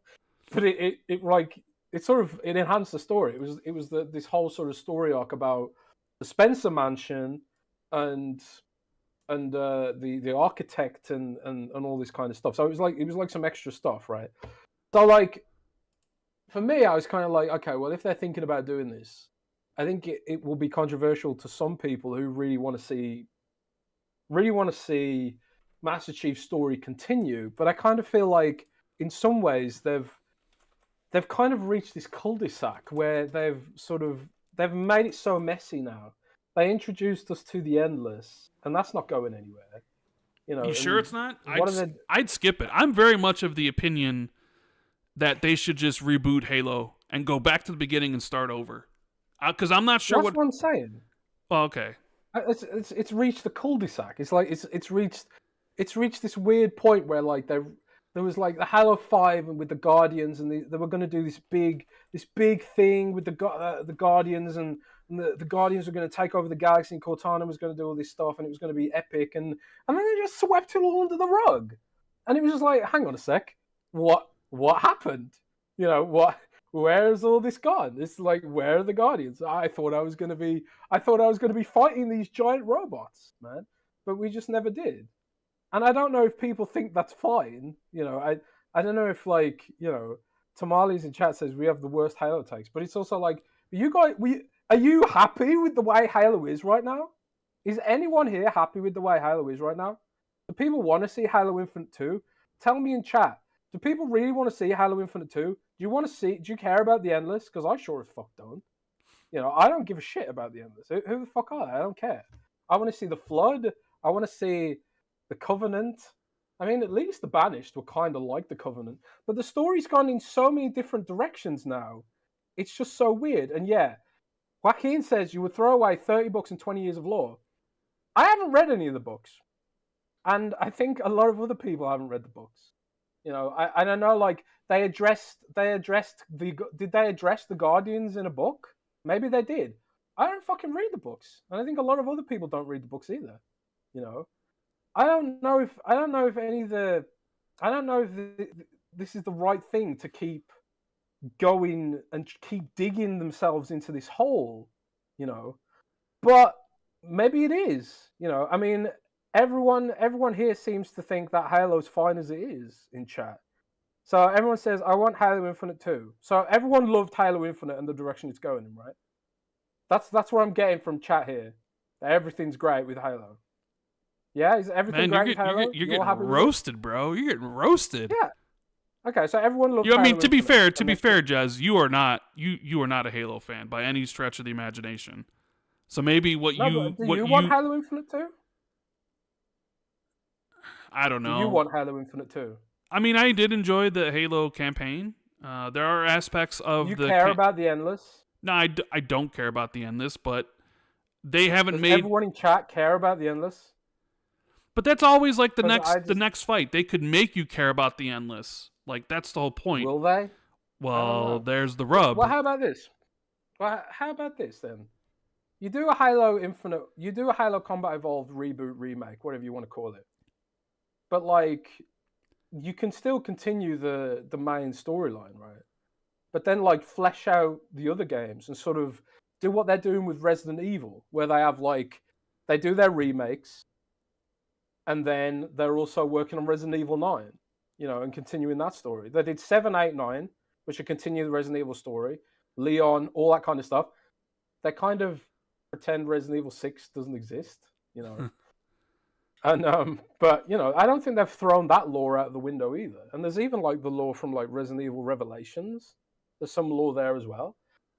And then you've got like you could start doing your Halo reboots to sort of keep the core elements of the story intact, the core pillars, but then sort of continue doing Halo Infinite and Halo Infinite 2 or whatever on the other end.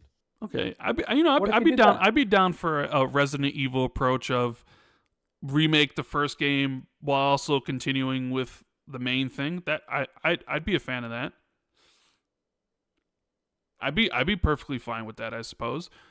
I don't know. There's a part of me that just wonders at the business sense of remaking Halo 1 when Master Chief Collection already exists. Unless it's just like, hey, we need to figure out how Unreal Engine 5 is going to work. It's a good test bed. Let's recreate, Halo 1 in it. Get used to it. See what it's like. Oh, we actually have Halo 1 finished now? Oh, this is a product that we could sell? Because then what do you do with that product? Would you then update it into Master Chief Collection for all the owners of Master Chief Collection to play, that already bought it? Do you then sell the Halo 1, remake as a separate thing? So it's like, all right, guys, guess what? Here's Halo 1, $50, remake. Buy it if you want it. Do you then also then put that on PlayStation, or if that's something you're thinking about? Because I think that was also part of Tom's report, was that they were considering putting that on PlayStation. You know, I just kind of look at it and I was just like, okay, I don't like what's the plan? Why are we remaking it? What's the business rationale behind it? What are we doing Master Chief Collection? Does it make more sense to put Master Chief Collection? Like, if you're just taking what Tom's saying and saying, okay, Tom's like, I'm hearing they might put it on PlayStation, just this one. But it's like, okay, well, the Master Chief Collection already exists. We know at some point they even talked about doing that and porting it, like, beginning of last generation. Wouldn't that make more sense? All the Halo games are there? Or is this just a way of just reselling the older properties that they've already made their money on? Like, well, everybody on Xbox has already bought Master Chief Collection and on PC, so if we make one while learning Unreal Engine 5, we could sell it again, essentially, I guess. Copy that. I don't know. I don't know what the strategy would be for that, but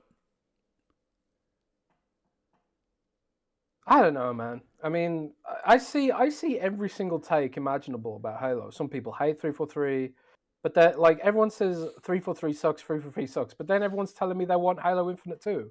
So how much do you hate Halo? How much do you hate 343 if you want Halo Infinite too?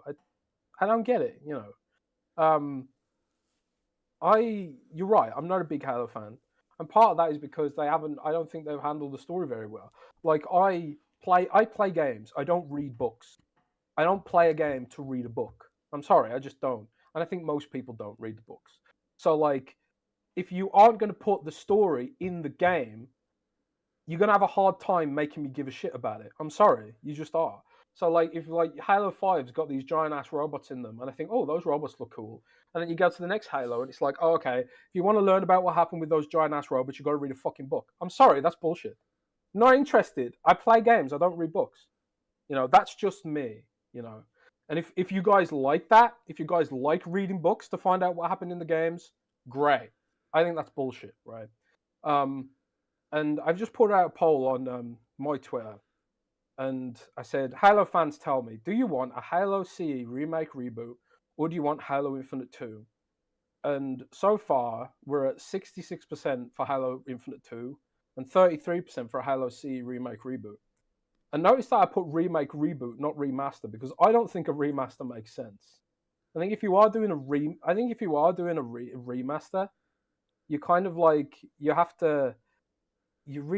has to be more than a remaster. It has to be like a full-blown remake. It has to be like completely new graphics, new lighting, new engine, new textures. It has to be more than they've already done a remaster. It needs to be more than just a remaster, right? So,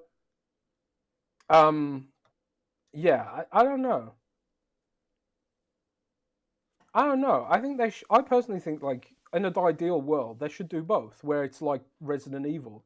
They're remaking the original games, not undermining them. They're just remaking them, but also keep the story going as well. Well, also, on Halo Infinite. We're talking about the story because that's what we care about, but the reality of the situation is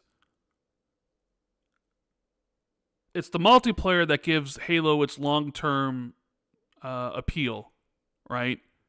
And the story being good in Halo Infinite, right, or some saying really good. I mean, it is an 87 on Metacritic after all. It does have its flaws. Like, I didn't like aspects of it, but like Halo's campaign being great, good, really good, how you ever define it, that really doesn't have anything to do with the position that Halo Infinite finds itself in now, where nobody plays it on PC, and you know, it's like number 32, I think I looked the other day, on Xbox, you know, for the flagship IP. So we could talk about, what would you do? Do you do Halo Infinite 2 with this story? Do you reboot it and do this? Do you do this? I saw BG say, like, kill off John and with the new character, do that. There's like a lot of things you could do with the story, and they could do any one of those things in that story. And a lot of people will either love it or hate it or whatever, but it's really, at the end of the day, going to be up to the multiplayer, right? Because people are going to play through the story, and then they're going to stop, and then what gives it its, you know, that long-term appeal, and the money that they're looking for is the multiplayer. So you need to come with, how do we get people to play the multiplayer again? How do we get people to play the multiplayer for largest things at a time? How do we monetize that multiplayer? And, people talk about Halo Infinite being like the best, playing Halo ever. And yet it's still in the position that it's in. So I don't know. They have a very tall task ahead of them, because a lot of the hardcore fans are going to be like, what's the story? Where do you go from here? Are you doing a sequel? Are you rebooting it? But then what actually makes them money and what makes Halo valuable is the multiplayer aspect. And it's like, how do you get people to care about Halo's multiplayer and to play it consistently in the year of our Lord 2026 or 2027, whenever a project like this would come out, when you're competing against all these other games that don't go away, when you're competing against the Fortnites and the Warzones and the Apex Legends and whatever else comes out and whatever is popular at that point in time, And I would imagine 343 is probably trying to figure that out right now, right? That's probably the number it's one. Hard, man. It's hard, right? That's probably because the number Halo one thing means... that they're worried about, because while we care about the campaign is not going to be the thing that brings in the money for them. It's going to be the multiplayer, and what do you do with that? And, so we could talk about, hey, do Halo 1 again and reboot it. What's going to give it its long-term value is going to be the multiplayer. And then you have to ask the question, like, is Halo multiplayer, do people even really want that? And right now in this era, right? Like, and we've seen on PC and Xbox that not really. Is that because it fell off from their initial plans? They delayed it a year, and when it still came out, people really enjoyed it, and they wanted to see what their plans would be, and they just didn't have any post-launch content, and then everybody fell off the game because they got bored of the same maps and the same modes. And you only get one impression, right? You only get one chance of making a really great first impression, and they failed at that. And then everybody went their own way, their own, different way. They all went back to the games they were playing, and then never gave Halo Infinite a second chance, because there's so many other things competing for your time and your money. It doesn't matter that Halo Infinite became good again 2 years later. Everybody moved on. They're like, whatever. Everybody moved on. I think that's probably what they're trying to figure out, is they're trying to figure out what to do with the multiplayer. And maybe they have a small team thinking about I think this is what Halo fans don't, or some don't. I don't really think 343 gives... How do I say this? I don't really think they think about the single player like we do, right? Maybe they even have somebody else doing the single player or thinking about what to do with the story, like the Certain Affinity guys, or if they're still working on it or something. But they have a tall task ahead of them, Because how do you justify your employee count? How do you justify all the money being spent there if you can't make a Halo game that's played day in and day out, year after year? This isn't 2007 anymore. It's going to be 2025. So yeah, but this is the problem. This is exactly the problem. Like the discourse in chat right now, everyone's saying something different. Like Halo means something different to every single different person, and that's because it's changed so much over the years. And it kind of reminds me of Star Wars discourse, because I remember when I was too young. I wasn't even born when Star Wars first came out. And then I saw, like, my Star Wars was episode 1, 2, and 3. The Phantom Menace was Phantom my Menace, first, the prequels, yeah. Yeah, that was my first Star Wars. But even as a kid, I was cognizant of the fact that the fans hated it. They hated the Clone Wars, and they hated the episode 1, 2, and 3. And they absolutely hated them. They hated Anakin. They hated Jar Jar Binks and all this kind of stuff. And then, like, over the years, as like we've grown up, we've kind of seen the Clone Wars era has become sort of more popular now, because a lot of those kids have the nostalgia for it and stuff like that. I think Halo's in a similar position, where it's like this really classic story franchise, and it's gone through so many different iterations that it means something different to a lot of different people. And I think, like, that's exactly how the discourse is so difficult on Halo, because everyone has a different opinion about what they should do with it. I remember when everyone was mad about Halo 5 having sprint and ground pound and clambering and some of that kind of stuff. And they scaled some of that back for Infinite. And then I've seen like criticism that like Halo Infinite's combat didn't feel modern enough and stuff like that, or wasn't, couldn't compete with some of these, more featureful modern shooters or whatever. So like, how do you thread that needle and make something that appeal to everyone? Or should you even try? Should you even try to appeal to everyone? Because then you end up appealing to no one. And, like even in chat right now, some people saying, I loved Halo 5 ground pound and maneuverability. And then, you'll get other people who say that they hated it. It's how do you deal with that if you're 343? I do not envy their position that they're in right now. I really, I didn't, as someone who isn't a massive Halo fan, as someone who's played all of the games, I played all the Halo campaigns. It was like a tradition with me and my brother, but even back then, they never really gripped me the way some of the shooters did. But like coming in through like to Halo 5, Halo 5 was just a point for me where I was just like, I just don't know what's going on, because there's so much of the lore is not in the game, and that's fine. It's fine that it's not, but I think Halo does it in a way that it alienates casual people from coming in, and I think you can't build a game just for people who will be super hardcore with it and read the books and stuff like that, because you're alienating your next generation and stuff like that. And I think that's the issue that Halo Infinite has. Like if you go into Halo Infinite 2, you're kind of expecting people to know all the stuff that happened before, all this stuff that happened before. So like these young kids coming in, they're just going to play Halo Infinite 2 and they'll be confused about it, So World of Warcraft has this issue. World of Warcraft can't get new players because there's 20 years of story you have to learn if you want to play it. When you come into World of Warcraft, you don't know what the hell's going on. It throws you literally into the middle of the story. And that's fine, It's well, fine you know what other game has that problem? That's not... What? Destiny 2. Destiny has that problem as well. Yeah, Destiny has they just released the last expansion or the end of the Destiny 2 saga. Was it I don't even know the name of it right now. Not Lightfall, that was last. Final Shape. 10 years of this stuff. So you have the campaign, you have all the expansions, all leading up to this. And it's kind of like, all right, well, if anybody who wants to get into Destiny 2 now, yeah, they got a lot of content to play, but there's just so much of it, and some of it been vaulted or been vaulted previously. So it's tough for somebody who hasn't played it in years to get back into it to understand all the intricacies. And maybe you don't. Maybe you're just like, I'll just play the final thing here, because Bungie's art always looks really well, and every single person I see tweeting about Final Shape, they're like, oh my god, the art design.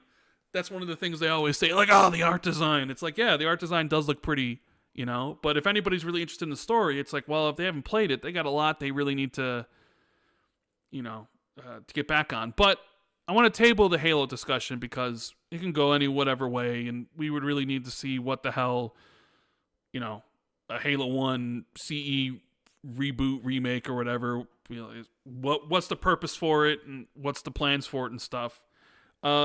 Obviously, the other part of Tom's reporting was that he mentioned six games that were being considered for PlayStation 5, essentially.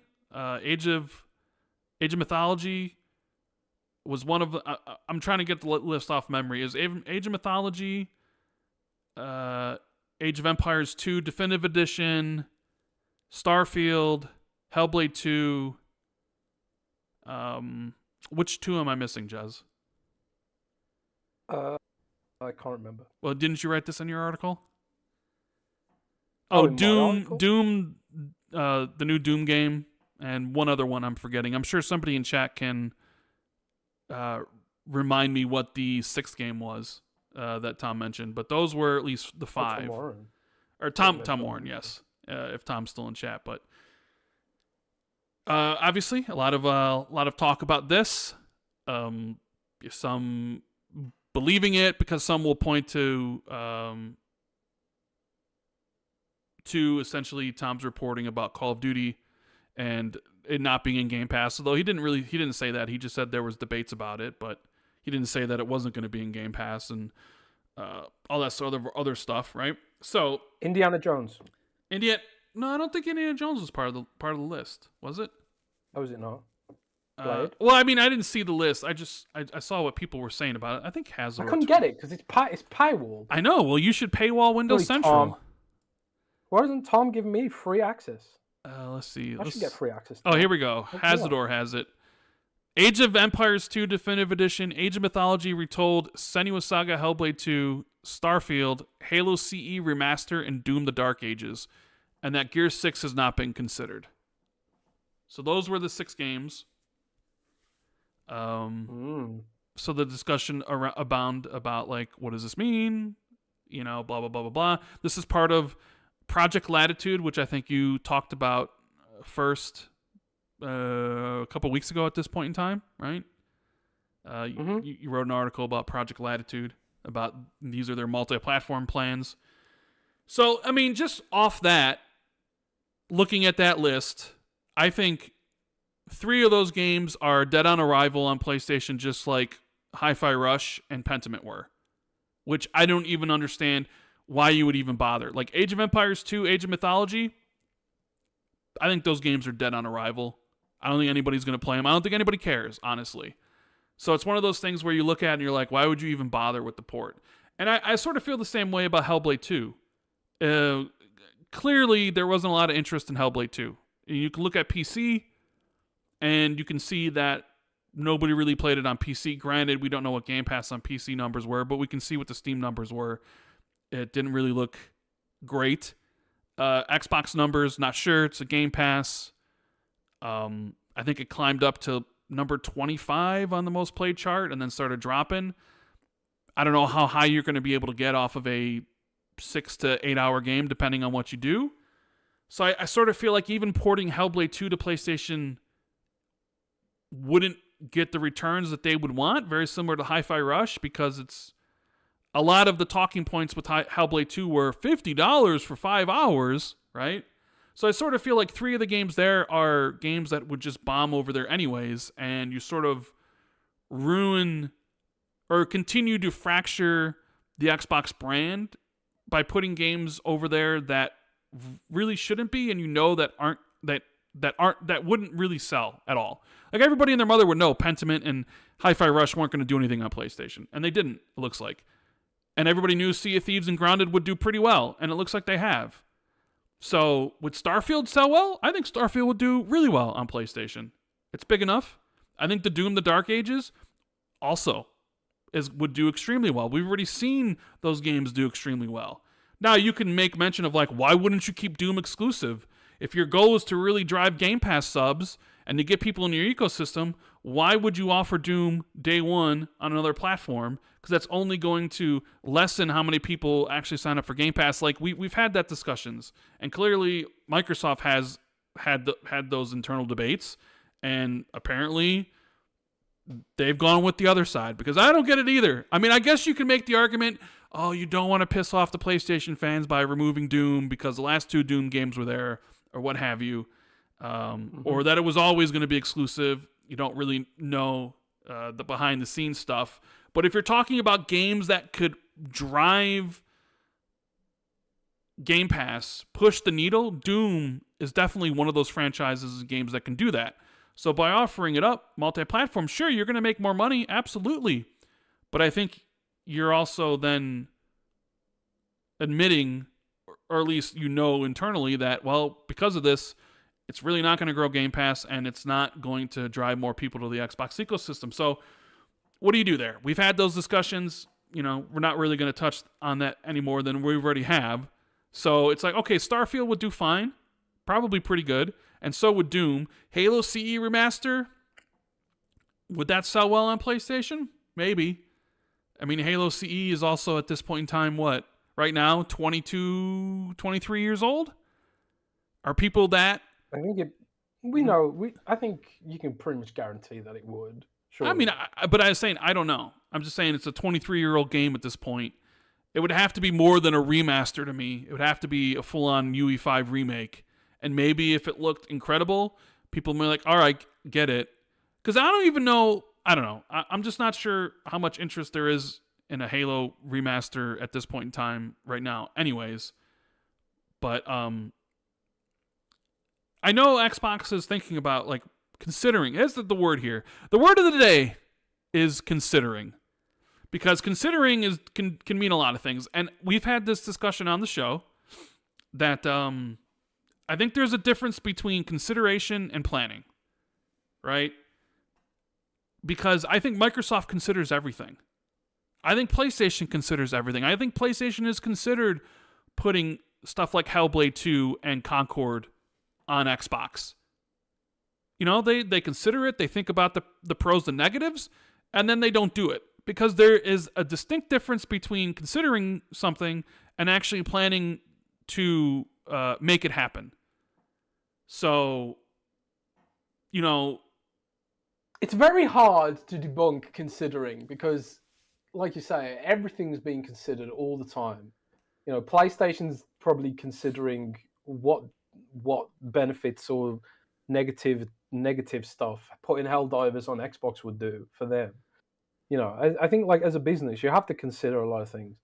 Probably like The Verge was considering what's the downside of paywalling some of our content. I meant Helldivers 2 and Concord, not Hellblade 2 and Concord. I think we all know that I misspeak sometimes, but you know what I meant to say. Oh my god. Yeah. But I mean, you wrote a similar thing in your article about the idea of, like, you know, I'm sure they consider lots of things. The thing is, does it go past the consideration stage into active development and planning? Right? That's where the rubber would hit the road, essentially. I sort of feel like Doom: The Dark Ages they've already gone past that. It's no longer consideration. That's in the planning stages. It's being done, right? Where like something like Hellblade 2, I think it's in a consideration phase, but I don't think it's in the planning phase. I don't think there's a port of the game being worked on at this stage right now. But it's something they'll consider, and then eventually down the road they'll work it into a plan. Now you can argue about whether this is a good thing or a bad thing, or whether this really hurts Xbox or whether it doesn't, or whether or not you care, you know, whether or not you don't. And that's up for each individual person to decide. I mean, you know, does it hurt Xbox or not? I mean, I think they would tell you that I think at one of the one of the town halls, I believe Matt Booty said it stressed the brand, did it? But it didn't damage the brand. Yeah, he didn't say that publicly. That was a leak. He didn't say that publicly. That was a leak. By you. No, that was by you, not me. Well, I'm just going to say it was by you because YouTubers can say anything they want, and it's apparently true. So Rand leaked that that Matt Booty said that the whole Project Latitude thing had stressed the brand. Yeah. How dare you, Rand? And I mean, and that's the thing with the showcase coming up here is one of the things that's going to happen is any game that's announced is going to have the black cloud over it of, hey, is this going to come to PlayStation at some point? And it's never going to end until either you come out and give a definitive statement about whatever your plans are regarding everything or not. And even if you do make other announcements of games, people are also then going to throw back what you said in February about, oh, it's just 4 games. We haven't changed our stance on exclusives and, you know, all this sort of stuff. But then if you announce more games, then clearly something's changed. And, oh, it's not going to be every game. You know, I think people will realize that, okay, well, there's a lot going on behind the scenes. And it's just more than what you just said. So, like, can we really trust? That's the other thing, trust, I guess. Can you trust what people say anymore? Yeah. Right?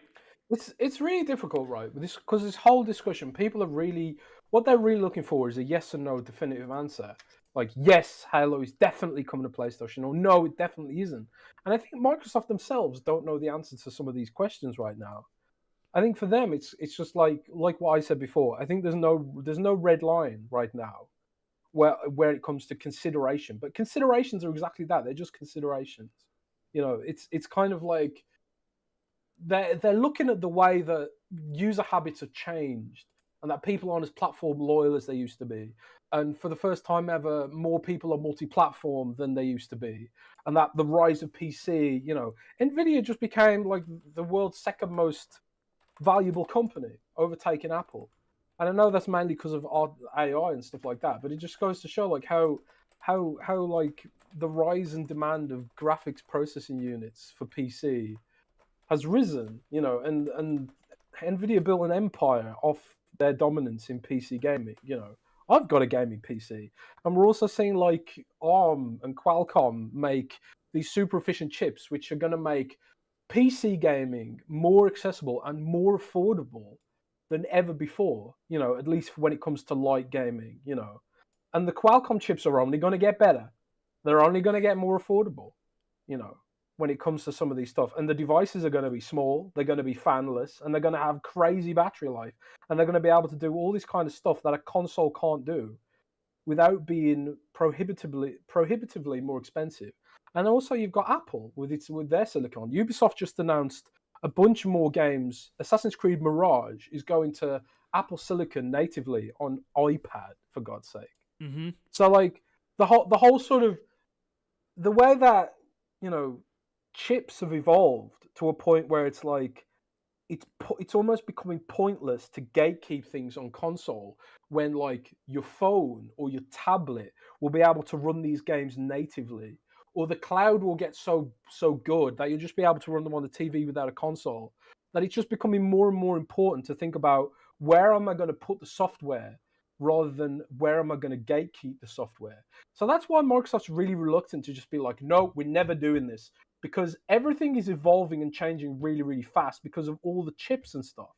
The chips are changing, platforms are changing, power efficiency is changing, and interest rates have gone up, inflation's gone up, and user behavior is changing. So that's why you're not really getting a definitive answer, and you sort of like you've got these considerations and these wishy-washy answers. Like Xbox won't come out and say, no, we're never going to put Halo on PlayStation, because they don't know what the future looks like. They don't know if like the whole concept of a console will be completely redundant in 10 years. So like if they put like a hard no, never, then it's kind of like, well, you said 10 years ago that you wouldn't do this. And I think I do think Microsoft's a little bit precious about the future and just being like, no, we're not doing that. And then like, having to backtrack later. Because it's like, yeah, well, maybe things change, and maybe it was true now, but it doesn't have to be true in 2 or 3 years down the line. If I was them, I'd come out and say there are no plans right now, because at least that sort of kicks the can down the road, and just being like, well, if things do change, if we do end up with phones that are as powerful as Xbox consoles, the whole argument becomes redundant, right? Yeah, like Vollord in chat just said, Nvidia is more valuable than Apple. Yes, Nvidia is now more valuable than Apple. They overtook them yesterday or the day before, and it looks like Nvidia might even overtake Microsoft. Mm. So like this whole discussion, like I was playing World of Warcraft on cloud in the hotel room on 8 megabyte internet, and it was fine. It was great. It ran really well. And I'm just sitting there like, man, do I even need a gaming PC? If Nvidia GeForce Now is this good, everything's changing, and it's changing really rapidly. So I think Xbox just can't put a yes or no answer on some of this stuff. And we're all along for the ride, baby. The point is, like, for me, the issue has always been, will my Xbox games be safe? Will my investments be safe? If Xbox as a platform goes away, will I still have access to hardware that runs these games? And it sounds like, yes, I will. So as long as that keeps happening, then yes, I'll be happy, at least personally. But I think people need to let go of this idea of platform exclusivity and being precious about it, because the way the technology is evolving, all of this stuff's becoming redundant. I think Xboxes will still exist, but there'll be an optional add-on like the Steam Deck is. The platform is the console now, and the endpoints are just whatever hardware you want to use to connect to it. You know? And I really wish I bought Nvidia stock. We're along for the ride, Jez? Is that we're along for the ride? Yeah, we are, because we didn't buy any Nvidia stock. That's why we're along for the ride. If we bought Nvidia stock, we'd all be riding Lambos. Well, wouldn't we be along for a ride if we bought the stock? Wouldn't that be? Otherwise, we're just watching the ride being taken. We're not on the ride because we're not. Well, if we bought the stock, we could just rebuy all those games and not have to worry about the investments because we would all be millionaires. Oh. But I'm not a millionaire, so I don't want to lose access to my games because I spent a lot of money on that shit. You know. Now everyone in chat saying buy GameStop stock. Do you want to buy GameStop stock? I don't know if GameStop's a good investment, bro. That stock goes up and down more times than a fucking, I don't know, something that goes up and down a lot. Yeah. I wonder if it would have just been like if Xbox had come out and said, "Hey, all right, moving forward, Activision Blizzard games multi-platform from day one. Blizzard games or Bethesda games are 1 year timed exclusive, and Xbox Game Studio games are like 1 year timed exclusive, but after that we'll consider putting." I wonder if they like gave a definitive statement of like, we're not saying they won't ever come, but we're at least giving a 1 year timed exclusivity to everything, and then at that point we'll decide if we want to do it, instead of being like. I think this is what I think they should do. Okay. And it goes along the lines of what you're just saying. Like Phil Spencer is doing an interview with Ryan McCaffrey at IGN. Yes, like, and it's like the headliner of his show essentially. Yeah, I think that's the only interview, probably with press, that I'm aware that Phil's doing, or at least I ain't getting an interview. But yeah, he's doing one with IGN, and I would implore Ryan to sort of just get Microsoft to sort of give us something like that. Like, if it's like, I don't see why it wouldn't be a bad policy for them to be like, yes, we guarantee all Xbox first-party games in the Xbox Game Studios family, generally speaking, will be at least 6 to 12 months timed exclusive. You know, or even 12 months, you know. Because I think you still need to have, you need to be able to give people, if you are selling console hardware, I think generally you do need to bring people along for the ride and give them at least some form of clarity. You know, it's interesting because Steam is coming from the other direction, where they're just sort of like, here's our console, take it or leave it, you know, and they're not really pushing it. They're not advertising it. They're not pushing it at all. They're just being like, yeah, this is some cool ass hardware that we made for funsies. You can take it or want it, right? Take it or leave it. But Xbox is a bit different because they've got an established audience that have like expectations, and managing those expectations, and especially in an era where Microsoft has done everything it can to erode consumer trust.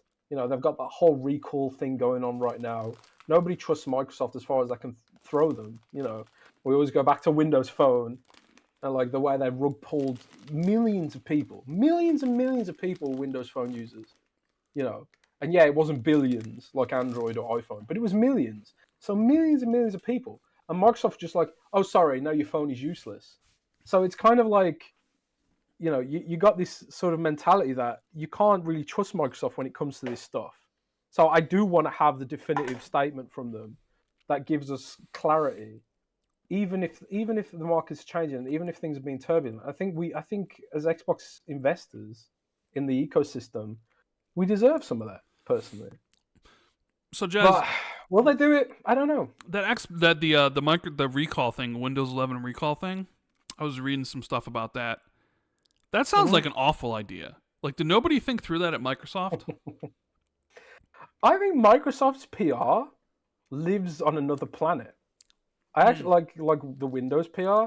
I don't think they live on planet Earth because I have no idea in what universe they thought announcing a feature like Windows Recall. For those who don't know, Windows Recall is a new feature for AI PCs, and these are PCs that have the NPU co-processor, which are Qualcomm for now, but I think Nvidia and AMD. Yep, none of them they don't exist well. right now, right? They're not. They don't exist right now, but they're coming out this month or next month. Okay. The new Surfaces have the NPU, and I think the next Xbox is going to have an NPU as well from AMD, probably. Didn't you write an article saying that was wrong or something? I wrote that it had the Qualcomm NPU, but it's not a Qualcomm NPU. I think it's going to be an AMD NPU. So I think it is going to have an NPU. So the NPU is basically like it's a processor that's optimized for AI tasks.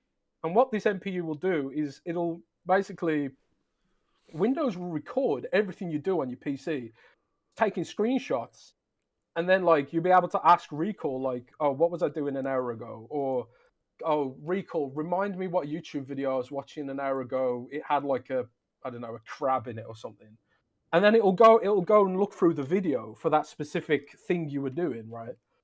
But the issue with that is like people are just like, so you're telling me that Recall will keylog all of my passwords, yeah, exactly, all of my usernames, and all of this stuff, and you know, I'm of the opinion that if someone's logged into your computer, you're probably screwed already, you know. So like, because it's not like your emails are encrypted, is it? So if someone's got access to your emails, they've pretty got access to your entire life already, you know.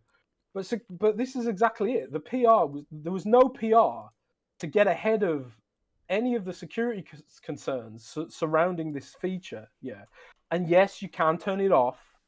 I think like when you're doing the out of box experience, you can opt out of it or whatever. And Microsoft said in some of the fine print that the Recall video won't be uploaded to Microsoft servers, and you know when you logged out of your computer's encrypted with BitLocker, so it's not like someone would be able to steal your laptop and get access to it, at least not very easily. But it's still like it's a PR disaster because there was no talk about the privacy, there was no talk about encryption, there was no messaging about like how it would be a secure feature, you know.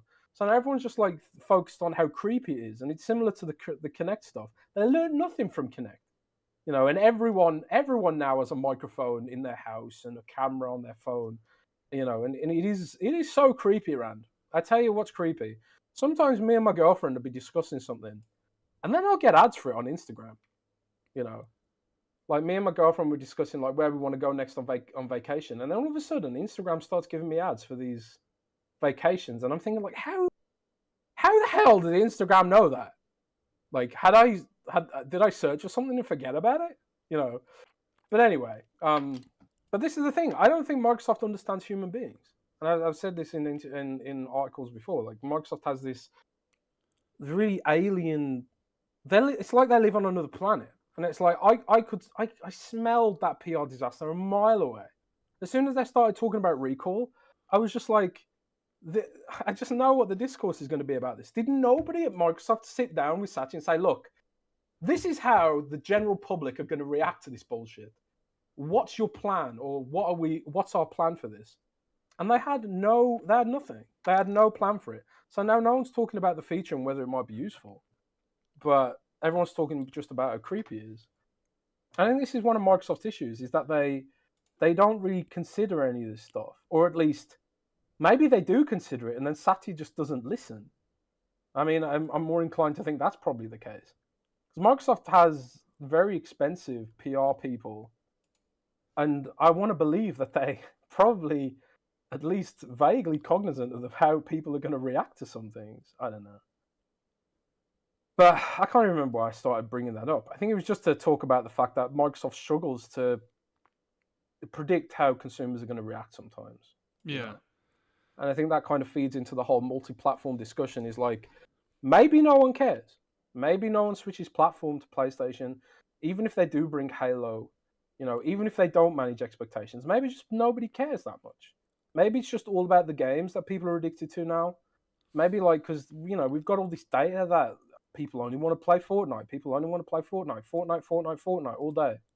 You know, how many people in chat? You guys listen. How many people play Fortnite every day? You know, I would imagine this chat is. There'll be some people who play Fortnite, but it won't be a lot of people. I know Joaquin plays Fortnite. I know Joaquin. If you're still listening, I know you play. Yeah, Fortnite. but he doesn't. We know Special Nick. Special Nick. Well, that's all Nick Nick plays is though. Fortnite. That's all Nick plays is Fortnite. Yeah. You know, Special Nick. He's always leaking about all these games that he's never going to play.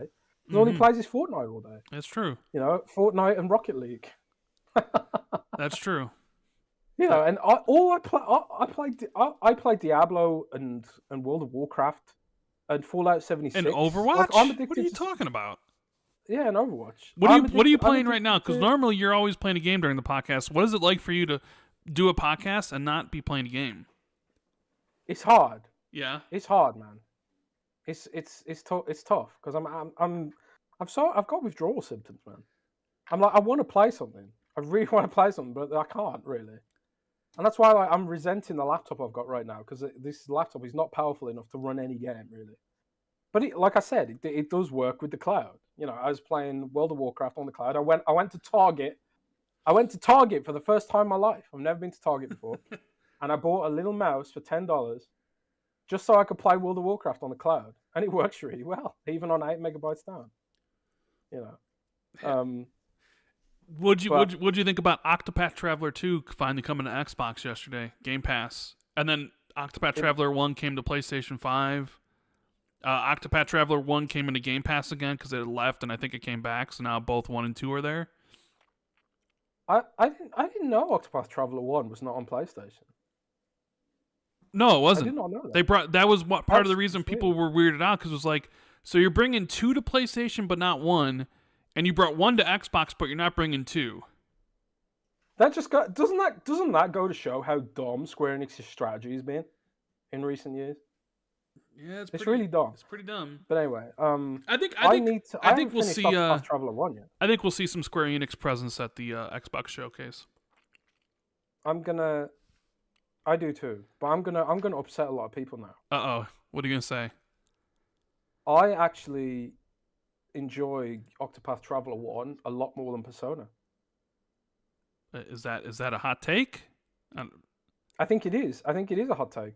Oh, okay. I don't know why. I think Octopath Traveler 1 has much more interesting and fun combat than Persona. And I feel like I'm going to get cancelled for saying that now. But I don't think Persona's combat is that interesting. So I mean, hey, when I think about what game I want to play, I'm just thinking, man, I could. Oh, you still there?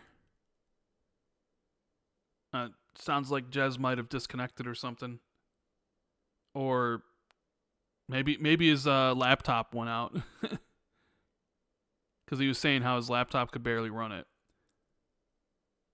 Discord, that is. Anyways, I'll wait for Jez to get back. But I do see some people upset about Jez's opinion regarding that. I don't know. I haven't played either game, so I wouldn't know. I do know that people love Persona 5. Love Persona 5. Question mark says, the most important question, will we see a live stream reaction from you? Please answer. I have to go. Depends on my back, but I think I will stream the show like I normally have been the last couple years. So yeah, I probably will be doing that. Although, like, you know, the back with the pinched nerve in the back, it's kind of sucks. Jez, are you back? Maybe his mic died. Here you go. I hear you, or I heard you. So, I opened the Xbox app and I think it broke my mic. Oh my god! Of course. This is the issue. Like, I'm using a Windows on ARM laptop right now. It's a Gen 1 Windows on ARM laptop. It has so many weird bugs like that because it's Windows emulated on an ARM processor, right? So it has all these weird little bugs like that. Like, oh no, I opened the Xbox app and now the mic stopped working. Bro, you got canceled really fast by saying that, essentially. Yeah, Atlas, there's a sniper outside. I mean, you used to see some of the comments, man. Woo. Oh man, I just don't know what it is about Persona. I try desperately to get into it, and I just can't, man. It's like, am I playing it wrong? I was playing it wrong for a while. I was playing it on normal difficulty, and a bunch of people said, "Put the difficulty up." I'm still struggling with it. Like not struggling in terms of like it's hard. I'm struggling because it's like just so. It's so easy, you know. I don't know what it is, man. I just can't get into it that well. Let me get some of these super chats that have been piling up here. We got Oppo with the 5. At this point, I think Microsoft and Sony need to come together and just make one console with a dual OS. Everybody can play all the games on one console. I mean, everybody always talks about the dream of the one console future where it's just one console that plays all the games. I really think Microsoft's North Star is to merge Xbox and Windows, where you can have all the games that you've ever owned on Xbox will run on Windows, and that Windows will work as a console if you want to, and there'll be cheap Windows PC gaming boxes, which is basically what Xbox is already, but that you'll also be able to sideload Steam, you know. I think that is Microsoft's long-term vision, but I think it's going to take a few generations to get there. Interesting. Okay. Let's see here. We have let me get this. We have Yasuke with the 1999. Rand, please do a book podcast. And would Xbox have sales issues if they were more aggressive on price, like $299 series versus a $499 PS5? Xbox did best when they were the more affordable console. I've been saying that a while. I've been saying when you look at what's going on now, people do not value Xbox in the same way they value PlayStation. So when you have a $499 Series X and a $499 PS5, people just get the PlayStation 5. What they need to do, and they probably can't do it, is the Series X needs to be $350 essentially. It needs to be $350 versus $499. Then I think people might look at Xbox and being like, okay, it's just what it is. It's just what it is. I said it before on someone else's podcast, Jez. I said basically it's like the difference between, you know, when I know as a kid, would you go with your parents when you went shopping, right? And you would go down the cereal aisle. And everybody loves going down the cereal aisle as kids because you get to see all the cool stuff that maybe you could never have, right? Your Lucky Charms, your Cocoa Crisp, your Cap'n Crunch, like all the myriad of different unhealthy cereals. You know what I'm talking about, Jez? And it's just like the magic aisle because everybody loves all those different type of cereals. But underneath every single one of those, you know, they're positioned perfectly in the middle aisle with a nice box face forward. But underneath that box was just a bag of cereal. So you would have Lucky Charms in the box in the middle row, and at the bottom, you would have a bag of whatever you would call it. I can't think of anything really funny to say that would riff on Lucky Charms or unlucky twists. But it would basically be Lucky Charms, but in a bag and with a slightly different taste and was cheaper, right? In my opinion, that's PlayStation versus Xbox. PlayStation is the middle roll of cereal that's marketed on television that everybody wants, the brand name that everybody knows, that's priced accordingly, where everybody walks down that aisle and they're like, I want that. And Xbox is the bag under that I think is very, very true, that when you have an Xbox competing with PlayStation at the same price, I think people don't even bother to look at Xbox. Oh, is the stream down? Oh, is it? Are we back? I haven't gotten any notifications that it's down. Oh no, stream is disconnected, attempting to reconnect. It says we back. Okay. Yeah, so the stream did just drop out. Yeah, so you were given a long Yeah. It was just an analogy of basically of the cereal analogy, you know. The middle shelf is PlayStation, the bottom shelf cereal bags is Xbox. Right? And the way the Xbox basically can compete with PlayStation is they have to be cheaper. They absolutely 100% have to be cheaper because they just don't have a strong brand name and image as PlayStation does. But, you know, the product costs so much to make and you really can't offer it to be that much cheaper. So, you know, people choose PlayStation. It's just what it is. You know, I think a 350 Series X versus a 499 PS5 would be pretty tempting to a lot of people because then you're getting into savings. You know, but when you go full price versus full price, you really don't. But I mean, clearly, you know, when you look overseas, I'm sure you saw the Spain numbers. It was like 15,000 PlayStation 5s and 1,500 Xboxes, but PS4 outsold Xbox in Spain or whatever it was last week or last month. You know, getting outsold by PlayStation 4 in 2024 is not really a good sign. But then it's like it's Europe. And Xbox doesn't care about Europe. And Xbox hasn't tried in Europe. They cut marketing in Europe. They're just reaping what they sow at this point over there. Like, why would European customers care about Xbox when they know Xbox doesn't care about them? Xbox's play in Europe is PC now, 100%. 100%. I Sylar with the $4.99. Two guys, one book podcast. Maybe I need to do a book podcast. Keyshawn Thompson, member for 30 months. Do you think they got GTA marketing? I do not think Xbox did. More than likely, it's PlayStation. Got on for a Sopa King with the $4.99. Tom Warren is now finding out how low reading comprehension on Twitter is and the fact that people don't know what considering means. It's true. JJ Sign 117 with the $1.99. Happy 40th birthday to Tetris. Oh, is it 40 years now for Tetris? That's cool. Juan with the 5. People talking about an Xbox handheld, but where is the streaming stick that they already teased years ago? Yeah, Jez. That streaming stick. You had the exclusive on that. Remember? I remember they came to you and they were telling you about it. You wrote an article. What was? I think they said in that whole article that they'd cancelled it, basically. Yeah. Do you think it ever comes back?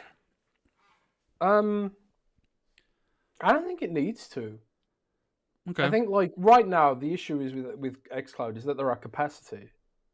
You know, and it's like, why bring out a product that gonna increase your queue times even more, right? I think they with xCloud they need to get the capacity up before they consider making that kind of device. So, okay. So maybe we'll see it in the future, maybe not. Long distance future, I think. Okay. Wagerman with the 5. Hi guys, excited for the show. Not listening to the noise.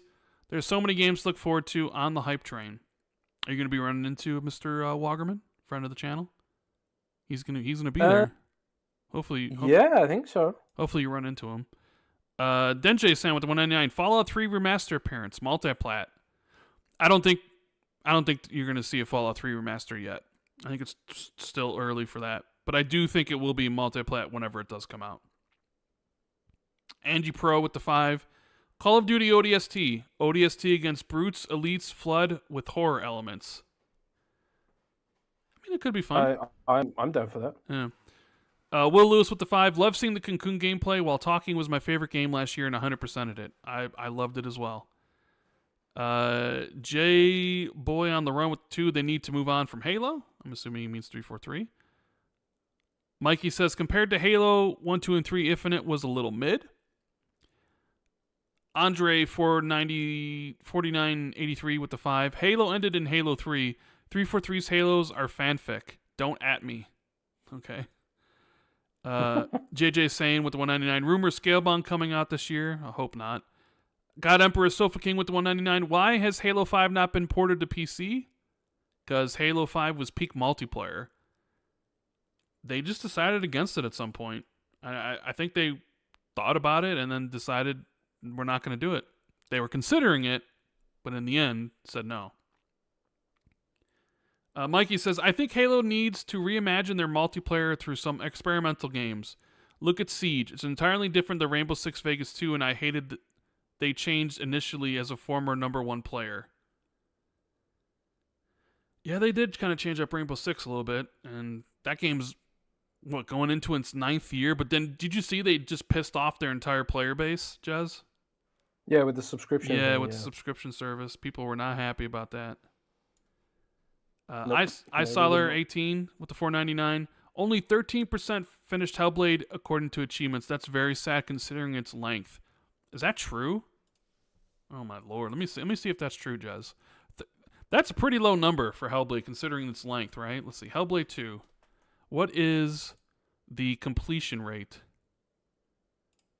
of Hellblade 2? Those completion rate things are just kind of bogus because as soon as you like click on the app, it sort of registers you as a user of the game. What app? And because it's like the app of Hellblade 2. You got to download it for you to be considered. Yeah, sure, but like, or do you, not if you're on the cloud or whatever. I'm just saying. Let's see. Beat the game. Yeah, it is on Xbox. It's 13.4%. I mean, I guess that could say a lot of things about people not enjoying the experience to finish an 8-hour game if only 13% played it or finished it. But a lot of people with Game Pass try something out and then don't continue. Even I would say, like, I played the opening of Hellblade 2, and I was struggling, man. I was like, this walking better take me somewhere interesting very soon. Even on True Achievements, only 34% of 86,000 people have finished it. So even that number's not high for a game that short. Interesting. It's a walking sim, man. Sure. It definitely has that elements of it. What is it? I mean, I'm just saying, for how short it is, I think the completion rate should be a lot higher. Especially on a forum full of achievement addicts, like on True Achievements, only 34% finished it out of 86,000. That number should be way higher. Not to mention like the 13% overall. I wonder what the completion percentage is on Steam for comparison. Hard to say. Oh, let me see if I can find it. Steam. Hold on. Let's see. Let's go to Steam because I think you can find those numbers. Welcome to Steam. Hellblade. Let's take a look because I think you can look at the number. Hellblade 2. Yes, I was born in 1983 on January 1st. Community Hub. You're old. View Community Hub. You're old, man. No wonder you got a bad back. You're like 100 years old. Yeah, right? I don't know. Where do you look at achievements on this stuff? I don't know. I'm sure somebody in chat will say what the number is. Yusuke with the $4.99. The way Microsoft addresses Halo franchise issues is by expanding it and making more games as opposed to one game per decade. They have the resources. They absolutely do have the resources, and there should be more Halo games. Absolutely. The fact that this has just been one, it's kind of a problem. Like, I don't know. I'm imagining, like there should have been like a Halo Lego game or that Roblox game or the Mega Bloks game.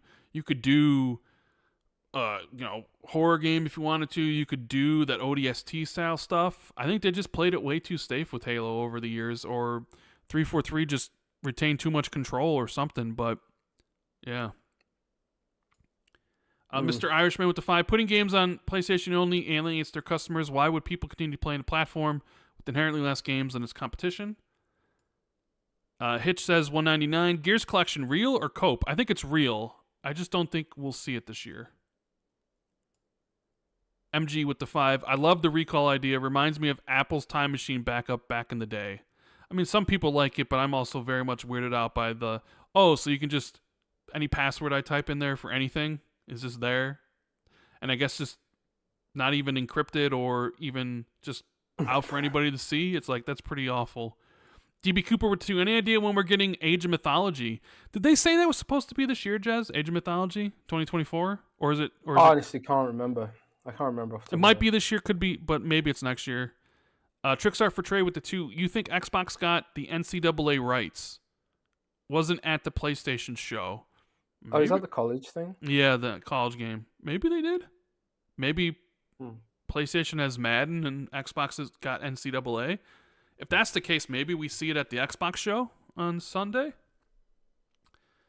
Installation 7 with the 5. Xbox out here talking about we can't compete with PlayStation while making every business step to devalue the brand or reasons to invest in it. Yeah. It's harsh. Harsh words there from Installation 7. Anything else you want to talk about, Jez? Oh, man. I think I would sign off by saying I'm really excited about the showcase. I've heard really good things about the showcase. I know people who've seen the showcase, and they've told me that it's their favorite showcase ever. You know, I don't want to overhype it, but people are. Well, you know what? overhyping You it just to said me. that is going to get tweeted out by everybody, and people are going to run articles about it. Well, people are overhyping it to me, so I know I'm. Hey, hyped, I remember so when you I'm gonna make hold you on. hype, I man. remember when you were hyping the PlayStation show last year. The PlayStation show was good. No, it wasn't, Jez. It was really good, and this year's Jez, PlayStation show, I wish I hyped that up as well because it was a banger, man. No, it wasn't. It was. Did you not see? Did you not see? Jez, you don't watch. Did you not see the Monster Hunter Wilds trailer? Oh my God, the one That monster. Monster Hunter Wilds trailer is better than anything that's going to be showing off this whole week, except for maybe a couple of things I know about in the Xbox show. Tom Warren that says Monster Hunter Wilds trailer was great, and that made the PlayStation show 10 out of 10. Yeah, sure. Tom Warren says Age of Mythology Retold is planned for 2024. I just couldn't remember if they said that. But so's Aura History Untold as well. And frankly, so's Towerborn. They don't really overlap, I don't think. No, I'm just saying if you're talking casual. about games that are coming out at the end of the year, you got Avowed, you got Indiana Jones, you got Microsoft's Flight Sim, you got Our History Untold, Towerborn, Mythology, Our History Untold. Is it Our History Untold? And then Age of Mythology Retold. Starfield, like, there's a lot of games there. Granted, I don't think anybody on console really cares about Age of Mythology, and Our History Untold's only on PC. Still. Did you see that the Astrobot thing has a Bloodborne? I mean, level? Of course it did. Of course it will. That's so mean. Why not? They're just including so anything that is Xbox related. They need to bring Bloodborne to or PC, PlayStation related, rather. I'm not surprised. Why isn't Bloodborne on PC, dude? They would make so much money. They would. There must be a good reason it's not contractual or something. There must be a good reason why there's not a remaster. Because look, Colt put out a chart of all the games that PlayStation and Xbox have put out this generation. And Xbox has put out 21 games. 3 of those were with remasters or remakes. PlayStation's put out 26 games. 7 of those are remasters and remakes. And PlayStation still has one more remaster coming in Until Dawn, so it'll be 8. They love that.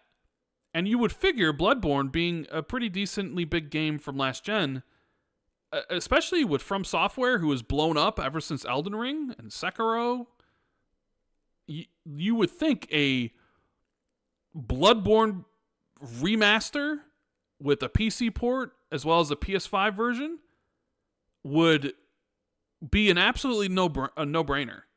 But they haven't done it, and it makes you wonder why.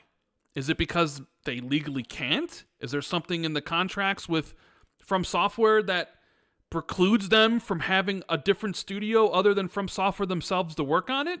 Or some sort of legal jargon that says they can't? I don't know. I just know that PlayStation loves to do their remasters and remakes.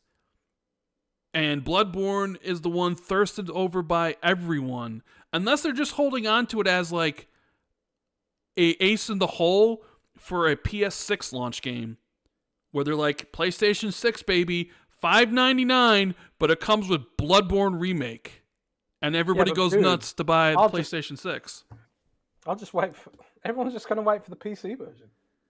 Have they confirmed they're porting Demon's Souls to PC? They have to be. They have not said anything about that, but it wasn't the NVIDIA leak from, was that a year or two ago?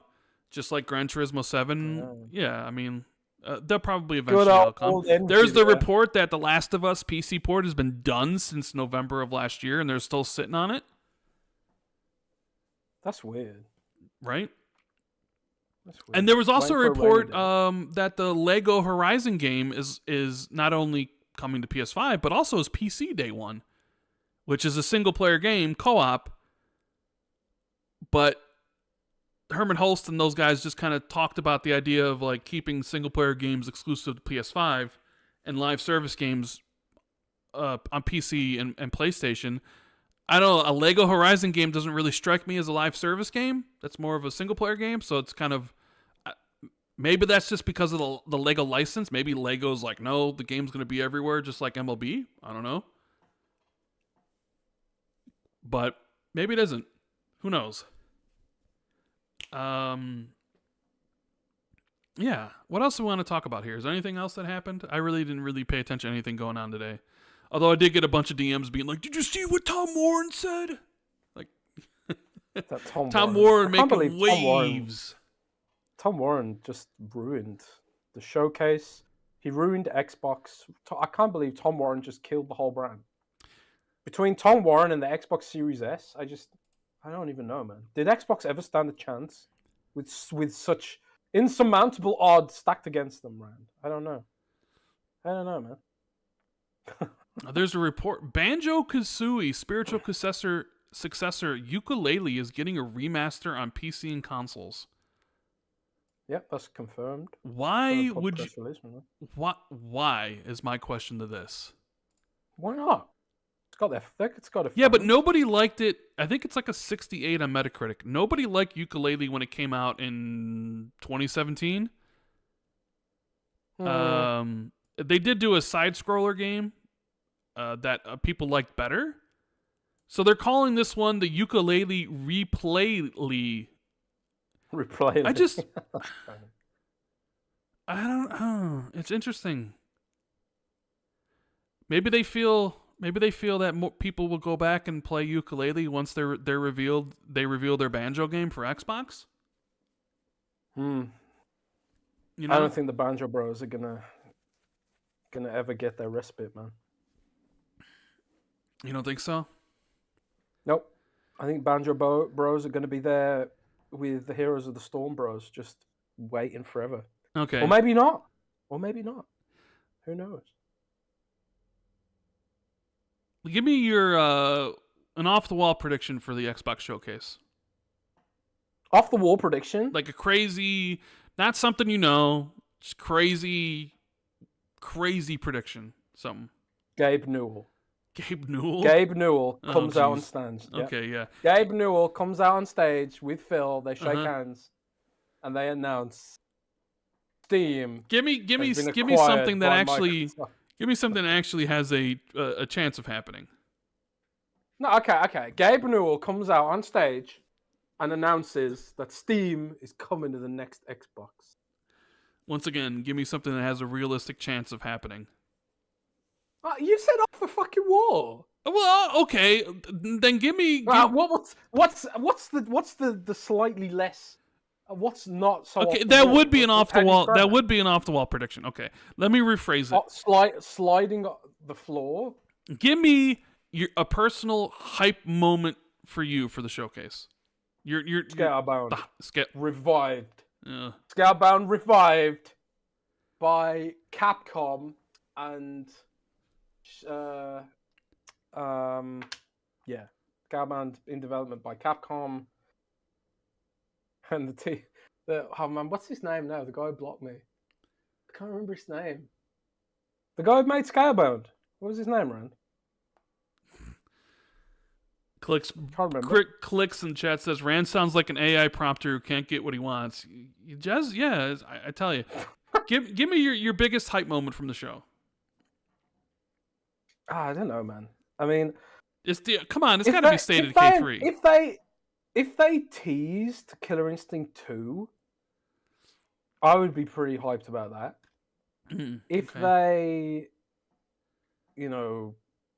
if State of Decay 3 shows up and it looks good, I'll be really hyped about that. I would love it as well if, Gears 6 has some in-game combat, and they just give us a glimpse, like they did with Fable last year, I'd be happy about that as well.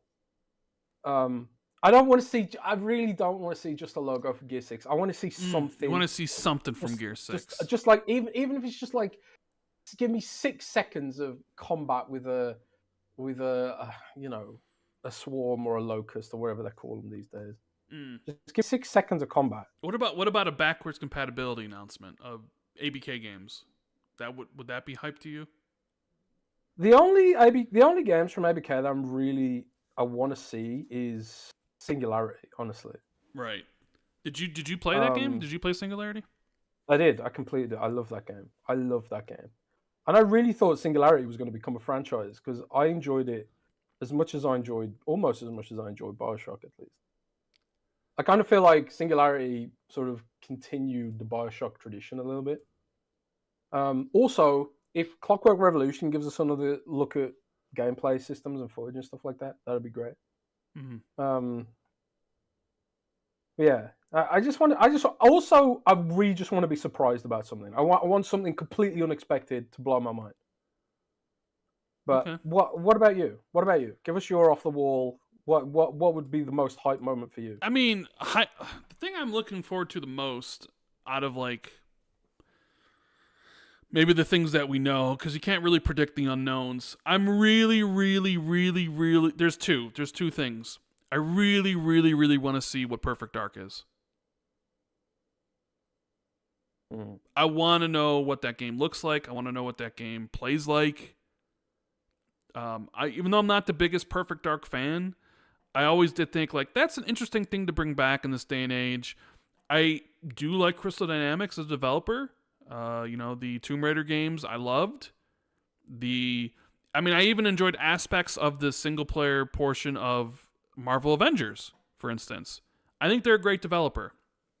So, in my mind, it's like, okay, you're rebooting this after so long.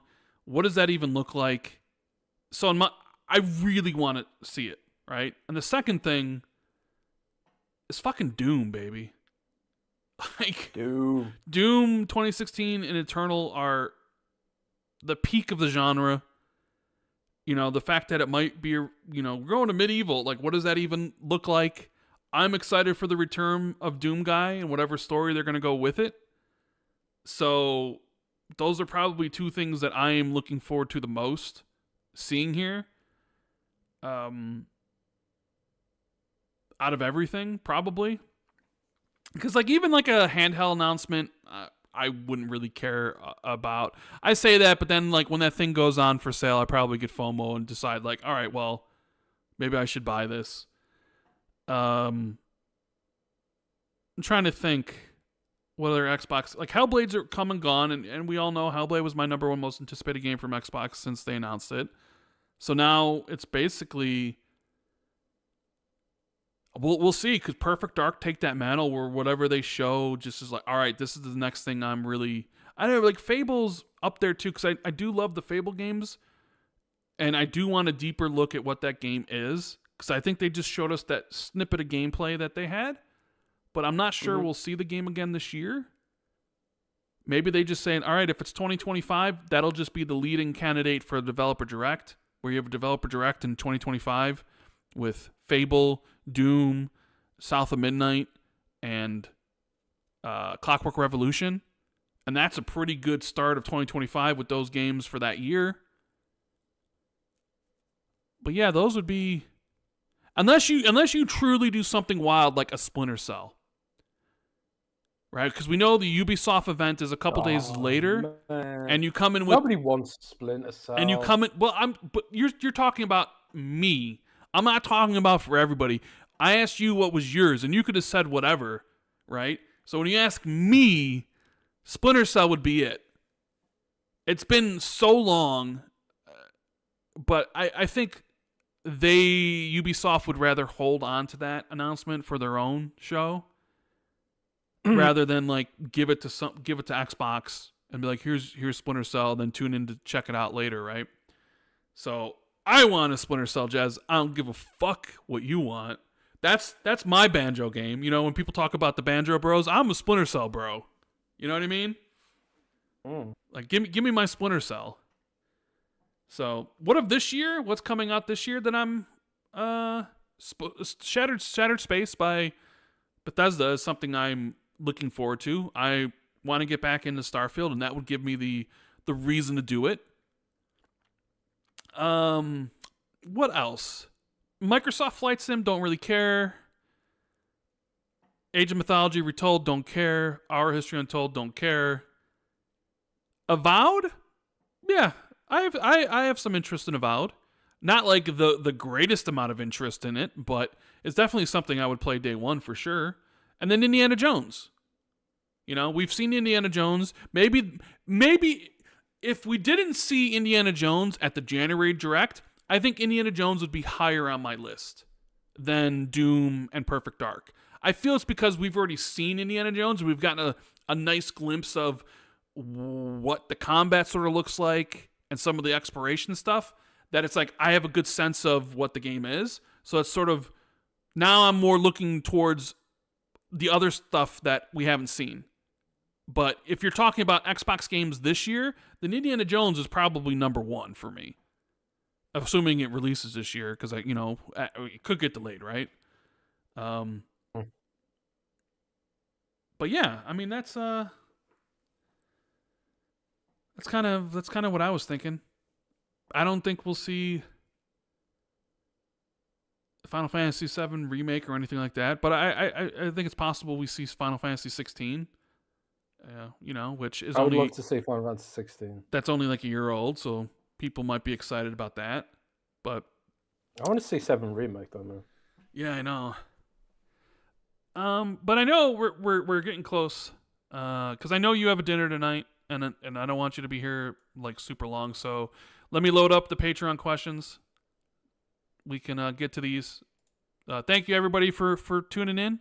If you enjoyed the show, make sure you hit the like button and subscribe for everything. I still have to put out my predictions video, which I think I'm going to do tomorrow at some point. So be on the lookout for that. Probably make a video about my predictions a little bit later this year, but like I said, so my back is starting to like bother me a little bit already, so it's kind of like, all right, well, we need to get through some of this stuff. So okay, let me get to these questions, and we'll end it here when we get done with these. Man, I'd be interested to see some of the pictures you're gonna take tonight, Jez, with everybody. It's gonna be fun. Have you met anybody at LA yet? Well, since you've been out there, have you ran into anybody? Yeah, I've met a couple of journos and met a couple of friends. Mm-hmm. So yes, it's but I think everyone's flying in. The vast majority of people flying in now. Yeah. We have CJ. Happy, who even knows what day it is anymore? Question for Jez. Sorry if this is completely off topic, but I'm generally curious. I saw a video the other day of a guy who has over 40,000 hours of game time in World of Warcraft. Jez, what is your play time? I actually don't know what it is now. There's an add-on you can download which basically tells you. So I'd need to check. But the last time I checked, it was about 15,000 hours. And that was like a couple of years ago that I last checked. And also, that doesn't include characters that I've deleted, because I've deleted a lot of characters. So probably somewhere around 15 to 16 to 17,000 hours in WoW. Crazy, right? Crazy. Laser Wolf, any big surprises you think might show up at Keely's show tomorrow? I mean, he sort of was downplaying it himself. I know people. Weird, he downplayed his own show. Yeah, maybe he doesn't want people's expectations to run wild and being like, this show sucked.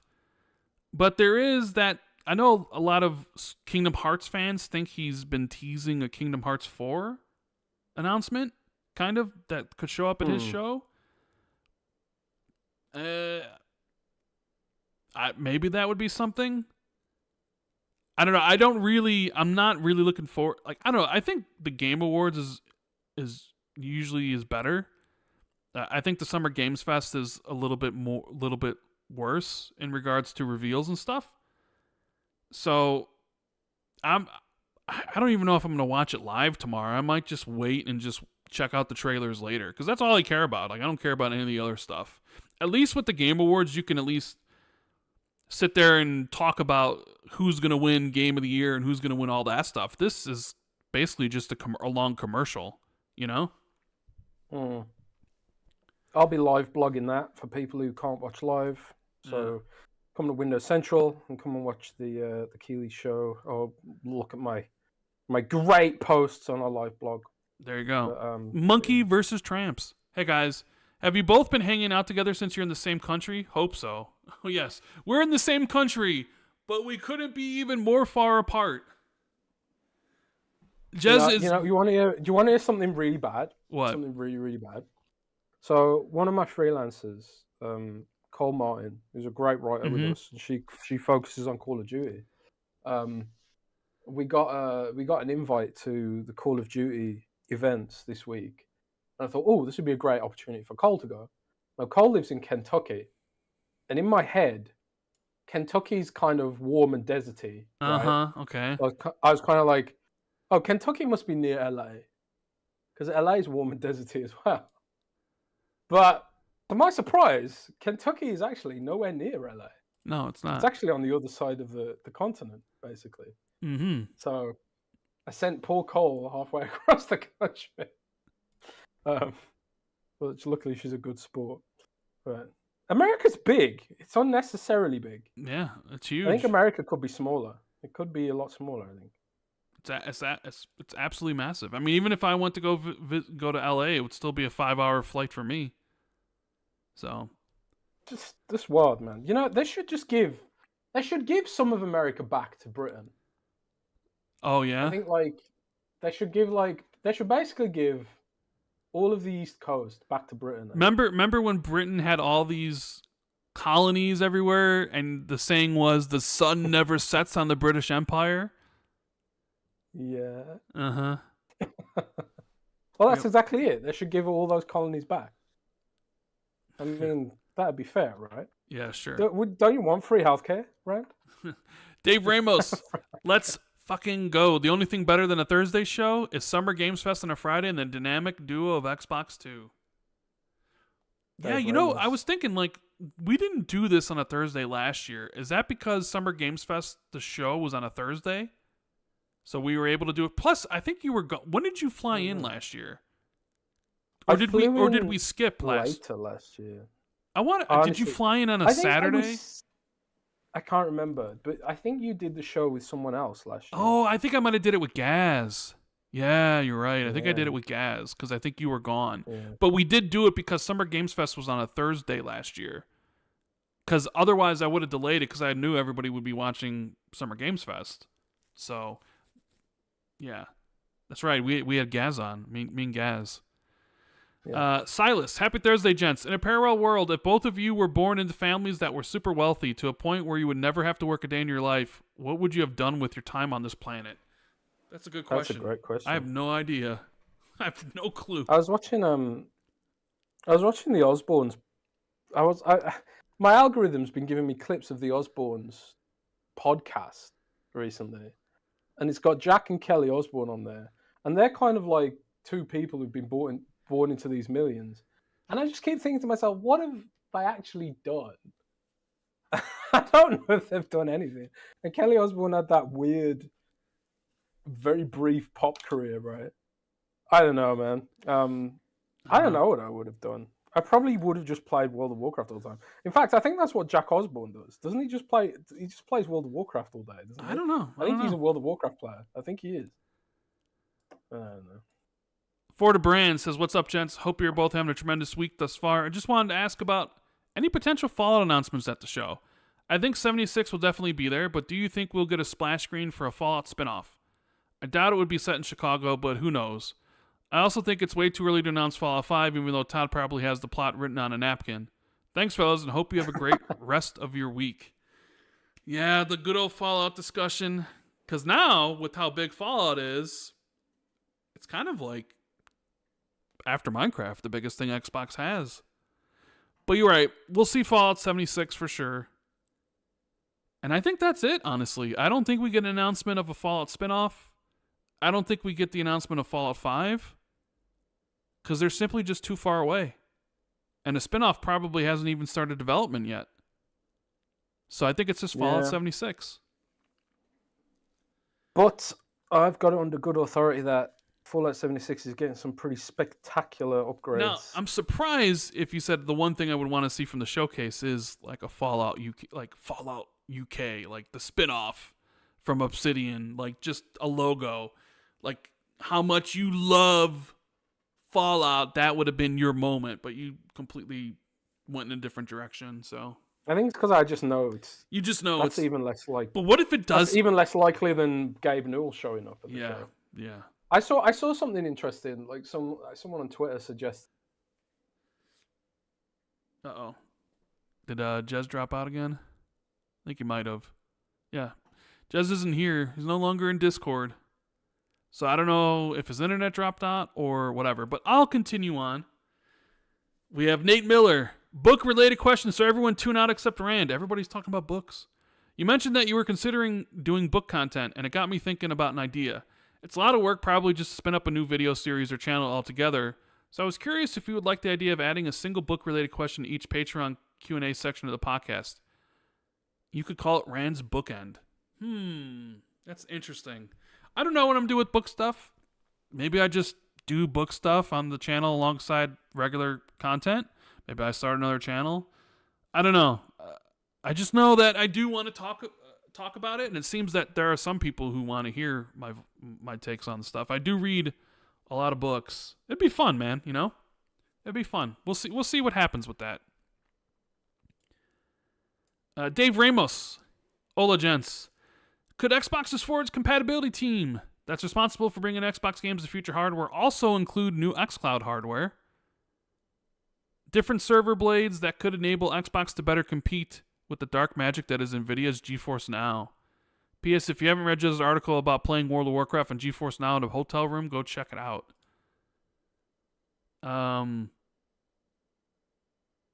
Maybe this is more of like a question for Jez, and I'm sad that Jez isn't here. Oh, Jez, are you here? Well, he's back in Discord, but I don't hear him. So, yeah, I have seen people talk about NVIDIA's streaming, the GeForce Now stuff, as being like amazing, and how there you are. What the hell happened? You left. That was so weird. You were gone. Yeah, it's this laptop just can't run Discord. It's so laggy. Well, we're almost done, so you don't got to have it open much longer. We have a question about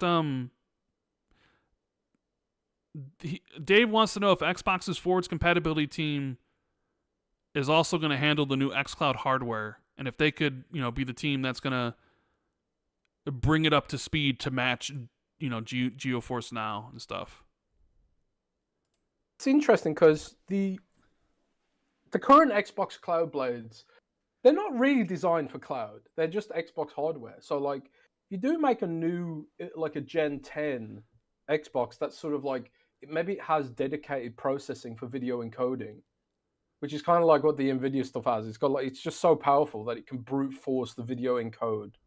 Whereas like Xbox is AMD based. It's not designed for encoding video, So if like the next generation Xbox stuff, if that is designed to deliver video, whether either by brute force or through MPU magic or something like that, then it's completely feasible that Xbox could catch up there. But I think you're kind of hamstrung a little bit while you are working with AMD, because AMD is so far behind NVIDIA, and getting even further behind, So, but it's also like AMD is much cheaper, So like if you wanted to have an NVIDIA-based Xbox, you're looking at an extra, $100, $200, $300? Who knows? But yeah, we'll see. They've got to be taking some of that into account. Yeah, okay. We have Sick and Tired saying, all right, man, a while ago there was rumor that Xbox hardware team was being passed over for the next Xbox console design, and it was being done by the Surface team. Have you been able to confirm this? And if this is true, what does this say about the next Xbox? Also, word of warning, please don't have Hargeet on your show as he is cursed. He went on RDX and that closed. He then went on Zelda Gaming with Zocker and that closed. He then went on Game On Daily with Gaz, and that closed. His last appearance was on Fonz's show, and now Fonz is closed. He is single-handedly killing off all Xbox podcasts, and I don't want Xbox 2 to end anytime soon. So if you could take that on advisement, it would be appreciated.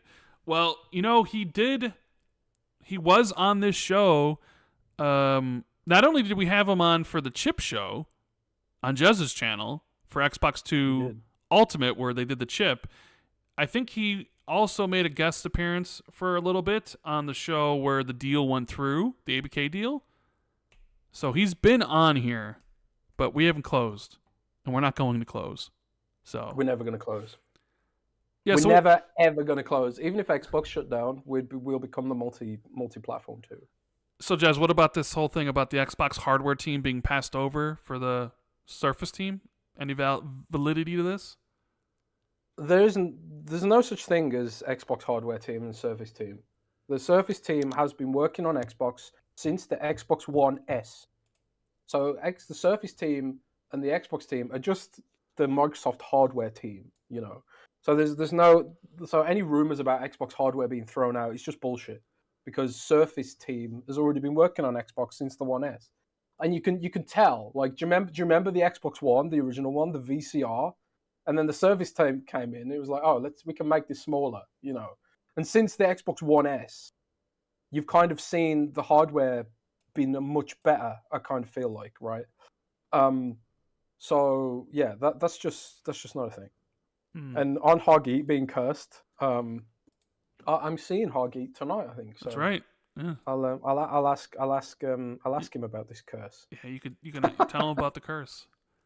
Yeah. Noli says, with all the talk about Killer Instinct coming back, would it be a good idea to pivot the franchise into a live service game by adding characters like Master Chief, Spyro from all the IP they own now? Instead of a new fighting game, just use the Killer Instinct brand to be their Smash Brothers. They kind of did that already, I mean, they had Ram and they had Arbiter in there, yeah. They had Battletoad in there. Yeah, they did have Battletoad. Yes, they sure did. There's got a bunch of stuff in there. So I think Killer Instinct is a great potential platform to just be like everything. There's a lot of games right now that are quite popular that offer a good template for a free-to-play fighting game. Brawlhalla is one. Brawlhalla is a huge game that I think no one really talks about in the core gaming community. But it's huge. Brawlhalla is absolutely huge. And that is full of IP characters. Also, Multiverses is back on the scene, and apparently it's doing pretty well. Yeah, it relaunched after like a year, right? Yeah, it relaunched, and there is some controversy about its monetization, like the campaign mode. I think like you have to pay for extra lives or something, like an arcade machine. But it's Warner Brothers for you, right? But yeah, I agree. I think Killer Instinct, if it comes back, it should be again live service, free to play. It should be on every platform. Hell, bring it to mobile natively as well. I don't see why they can't do that with Unreal Engine these days. Bring it to mobile natively, and I think like with some of Killer Instinct's auto combo features, I think it can work on mobile as well. Even if it's not the most optimal way to play, at least like you could have fun with it and bash around. And yeah, like there's so much IP that could put in Killer Instinct. You could have characters from StarCraft, Warcraft, Diablo. Hell, you could put Call of Duty characters in there. Captain Price could be in there. You could put a Fallout Power Armor, Brother of the Steel guy in there. It'd be sick, man. And then you could still do your original characters as well. Some of the Killer Instinct original characters were so cool, like Hisako. Absolutely love Hisako. Like, he's such a cool character that he's like absolutely perfect for the Killer Instinct vibe. So yeah, I do. I think they should bring it back, and they should make it multi-platform, and it should be, a bit of everything. Bring it to the Switch as well. Bring it to everything, and make it an actual household name. Yeah, there you go. Chief Mint, Toys for Bob tweeted that they left Microsoft to keep your horns on. Oh! Sorry. Okay. Can I just add an addendum to that? All right. There was a little bit of Killer Instinct news during the show. Which was? The entire Iron Galaxy team went out to the Combo Breaker esports tournament for Killer Instinct. Why would they do that? Why would the whole Iron Galaxy team go out to the Killer Instinct Esports tournament if all they're doing is updates for Killer Instinct 1. Why would they do that, Jez? Why would they do that? It's because they're making a sequel. That's why. They are the Killer Instinct studio now. That is, we just all need to accept this and celebrate it because Iron Galaxy is fucking awesome. All right. Achievement. Toys for Bob tweeted out after they left Microsoft to keep your horns on. People thought of Spyro. Then they updated their logo to a purple tiki mask that made people think of Crash and Spyro. Then they tweeted the purple logo of them and Xbox, and everyone said it was official. They are making Spyro 4. But what if they are juking everyone and they're really doing a Banjo game, and this is their way of misleading people to keep the surprise? Imagine on the trailer reveal, it's Spyro soaring and everyone is thinking, oh, here's a Spyro 4 announcement. But then Kazooie pulls up next to Spyro and they slow pan and it shows Kazooie carrying Banjo. Bam. Banjo remake title card. That's a fun reveal. That's a fun reveal. It has upset the Spyro fans, man. And are there really any Spyro fans though? Is there really? Yes, there are. There are. They are very passionate. Let me tell you, Rand. So I don't think you need to rug pull Spyro fans like that. But hey, maybe they're doing like some kind of crazy Banjo Spyro Crash crossover game or something. I don't know. But hell, maybe it's something completely new. Well, here's the thing. So I guess it depends on when Toys for Bob started working on this game.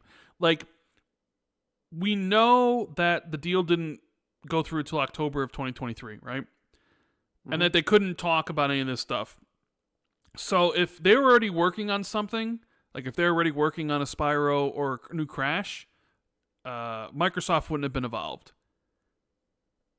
Now, if let's say they were working on Spyro 4, then the deal goes through, but they want to remain independent, they would still need to work with Xbox because, well, Xbox and Microsoft would own the IP. So, okay, let's make sense.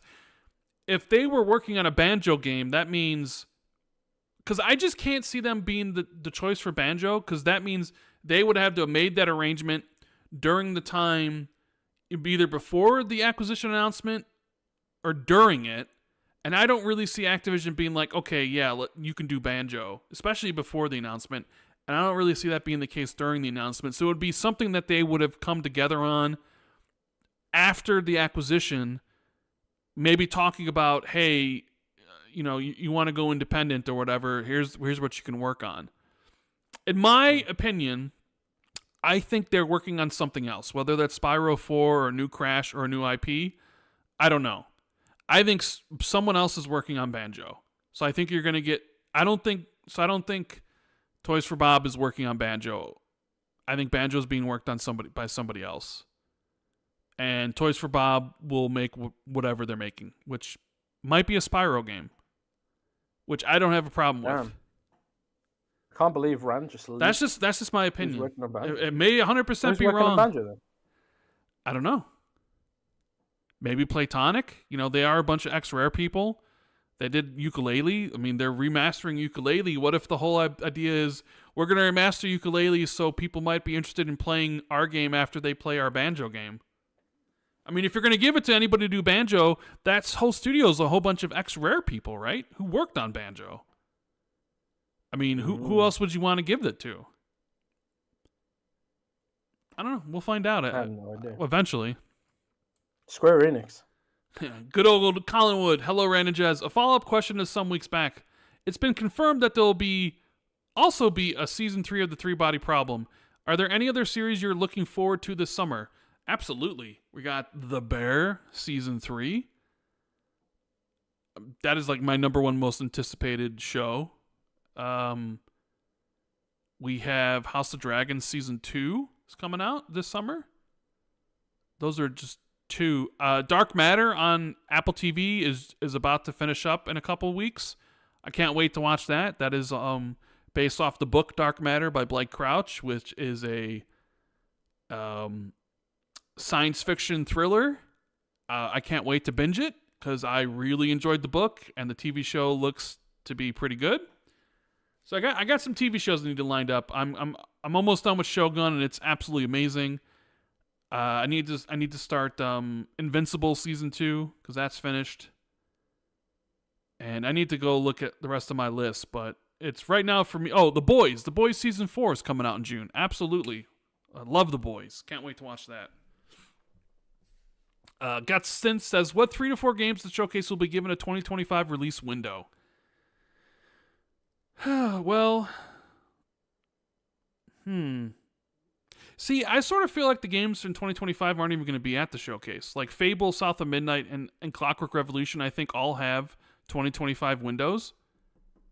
But I don't think they're going to be there. Or as of today, I don't think they're going to be there. We'll see what I say in my video. Do you agree with that, Jez? Do you think those three... South of Midnight, Clockwork Revolution, and Fable won't be at this year's showcase because they're going to be at the Direct in 6 months. I think Clockwork might be there. You think Clockwork could be there? I guess so. I guess if that's the case, then that game. If Gears 6 is there, is that a 2025 game? I don't think so.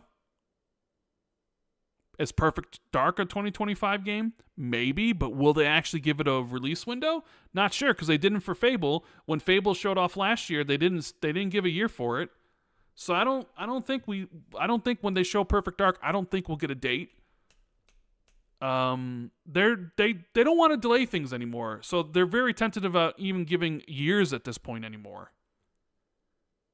So. Yeah, I don't know. I don't think we'll get many. Even though they could be 2025 games, I don't even think they'll throw the window up on it. Infinity Doc. Hey, Rand and Jez, is there a game you wish would be at the show but you know won't be? Well, what about this one, Jez? Was State of Decay 3, do you think, next year? Or do you think that's later? I think State is probably targeting next year. But you don't think they would actually say it? Like, it wouldn't say 2025. It would just be like State of Decay 3, and then without a date, and then maybe you get it next year. I don't think they're going to say a date for State, or maybe they'll say just 2025, maybe, or something. But yeah. Is there anything? I don't know. It's hard to say. Is there anything you want to be at the show but you know won't be at? That's what Infinity's asking. Oh. What do I know is not at the show? I mean, obviously, Elder Scrolls is not going to be at the show. Fallout 5 is not going to be at the show. A lot of the games that I do want to be at are at the show, presumably. Like Gears, we expect Doom. Gears to be at the show. We expect Doom to be at the show. We expect Diablo to be at the show.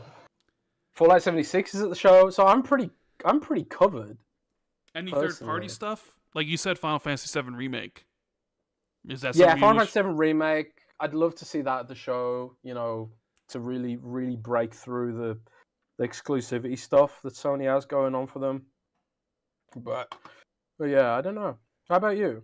Have you said yours? Well, considering I don't know everything that's at the show, I'll just say Fable. Because I'm kind of hemming and hawing about whether or not Fable will be there, and I'm just going to land in the camp for this question that it's not. But I would like to see more of that game. Charging Buck. Hey guys, since we don't have any clues to what the game is like, what would you personally like to see in this new Perfect Dark game? I don't know, bro. I don't know what I want, but I'll tell you if I like it when I see it. No, wasn't the rumor that it was like a first-person Mirror's Edge Splinter Cell-ish type game? That sounds cool to me. We'll see. Now, Jez probably isn't interested in Perfect Dark, but whatever. Logan Meyer, hey guys, I hope everything is going well. What are your 11th hour feelings on a new backwards compatibility potentially being part of the show? I really hope it happens. It's a nice goodwill gesture and brings a bunch more games potentially to Game Pass from the catalog. Cheers. I do think they need to do it for the goodwill gesture, if nothing else. Yeah, well, I think I'd love to just give core Xbox fans a little. I think it'll happen. I think maybe that's the shadow drop, if you want to even call that a shadow drop of, here are some games from the Activision Blizzard catalog that are dropping today, and maybe it's the back compat stuff, and maybe it's a couple of the newer games. Miyazaki's been spotted in LA. What? Could Miyazaki be at the Xbox show? announcing a port of Bloodborne to Xbox. with a new trailer for. Yeah. Haven't they had 2 trailers for Elden Ring already? One, the story one, and then the original announcement for Shadow of the Erdtree. Can't remember. Yeah, I think. Well, what if they announced Sekiro 2 with Activision? Ooh. That'd be something I'd be interested in. Yeah, I mean, that could be. And Mikey says, "Hi guys, I think reporting from major news outlets about what a company is considering doing is kind of stupid.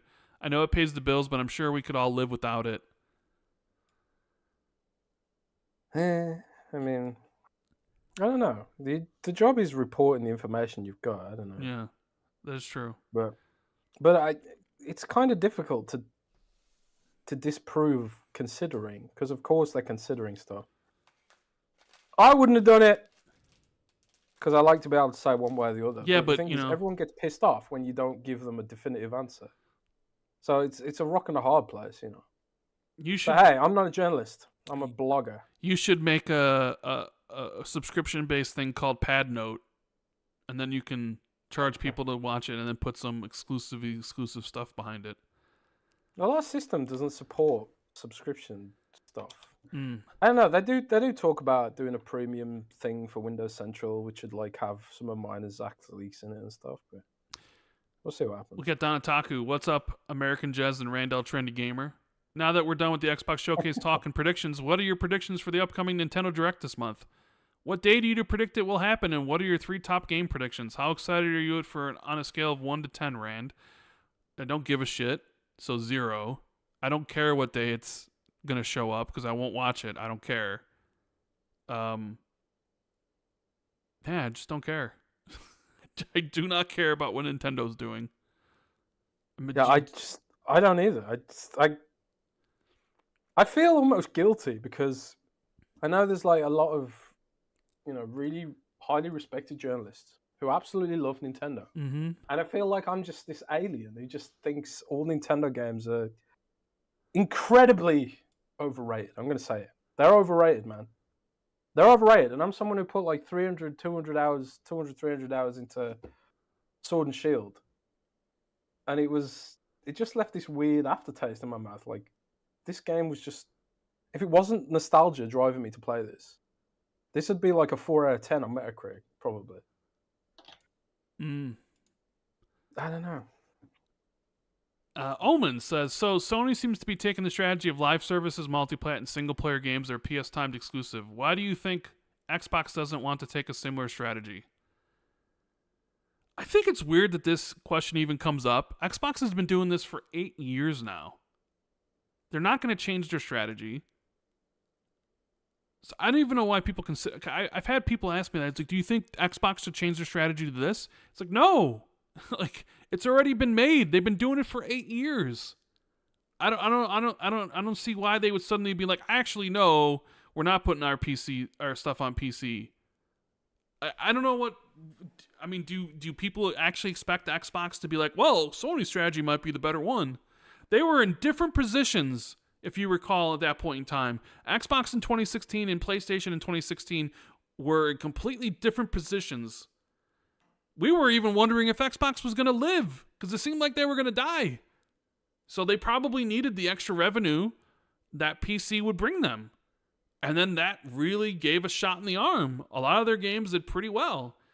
And you're not going to just take that away. And even still, they have their own store on PC where they can sell their games. And they still just bring it to Steam because there's money to be made there. So I think the bed's been made. You've been sleeping in it forever. I think it's ridiculous to assume that Microsoft would even think about changing that strategy at this point in time. I don't know. Jez, what do you feel about that? About this, the idea of like they should rethink about their strategy because PlayStation's new strategy. I'm sure Microsoft's like. I think that, again, we talked about this earlier, and the reason like no one can give a definitive answer, and it's all this language like they're considering, they're thinking about doing this, blah blah blah, is because they're still in this analytical phase. And I think like when I think Sony is smart that they give their fan base and their consumers definitive answers, and I think we deserve those definitive answers as well. But I think Microsoft's like more data obsessed, and they want to look at the data and they want to look right. Does Sea of Thieves on PlayStation hurt Xbox? And is Sea of Thieves monthly active users going down on Xbox because the game's on PlayStation? If the answer is no, then that is what will inform their strategy. I don't think that they'll look at what PlayStation is doing and let that inform their strategy. They'll look at what's happening for their platform and they'll do what's good for them, you know. Okay. But we'll see. They're not looking at Sony because at the end of the day, Sony's margins are not the business model you want to emulate. Sierra11 Kevin says, so at the showcase, do you think they'll replace the movie trailer voice saying Xbox exclusive and change it to play it day one on Game Pass for all their games? Really reinforce the value of Game Pass even though it could be multi-plat game? Didn't they get rid of the voice last year? And I think they even got rid of all the Xbox exclusive stuff. It was just, everything was just played on Game Pass. I don't even think anything was world exclusive either. It was just like Xbox games. It was like Xbox Game Studios presents, and then like I'd have to go back and watch the show, but I'm pretty sure they stopped with all the voiceovers and they even stopped using the term exclusive. Yeah, I don't think they'll be doing that much this year. Yeah. Trickster for Trey says, didn't Phil say that if the game was on multiplats, it would stay multiplats? E.e. Doom, Outer Worlds. I mean, Phil said a lot of stuff. I don't think he said that. I don't think he said if it was already multiplat, it would stay multiplat. Gucci Cheese 42. Hello, my fear right now with Xbox is the Call of Duty is going to become the one more thing at the end of each summer game showcase forever. Am I overthinking it, or is it a real possibility? Don't like that. I hope not. I don't think so. I think this is probably the rare thing of the game hasn't been revealed. Try it out. I think they want to let people know that's in day one on Game Pass, so it's a good time to combine it. But no, see, I think what they should do is they should do like a Call of Duty developer direct, and like use the developer direct, use that to elevate the developer direct brand. You know, and just be like, this is going to be about a specific game that's somehow tied to Xbox. And you could do like a bunch of them throughout the year. You could do like a Fallout 76 direct. You could do this, that, or the other direct. You could do a Killer Instinct 2 direct, if you don't need to save it for a showcase. But I don't think we'll see another like one of these directs with Call of Duty again. At least I would like not to. I think this is kind of a special case. And then after that, maybe they kind of, maybe you get the reveal trailer during the show, but there's not like a direct, and then they say, okay, well, we'll have the direct later in the year or something like they have been doing the last couple years. But you're right, I'm not a fan of that. If that was the case, if every single showcase moving forward was also a Call of Duty showcase, I would not be a fan of that. Diego says, sup guys, sounds like Xbox is making a handheld, super excited for it. If true, my question to you guys is, if it's true, is it basically just an Xbox Series on the go? Or is it more like the Ally and Steam Deck, just a Windows PC with the Xbox logos all over it? What do you guys think? Love the show. I personally, and I haven't confirmed this, so don't take this as confirmation. I personally believe it will be an Xbox rather than a Windows thing. And that's because they've got the licenses to sell games on Xbox devices. But to have the license to sell something on Windows, it's a different license. So they'd have to go back to all those devs and all those publishers, thousands of games, and renegotiate their contract for Xbox.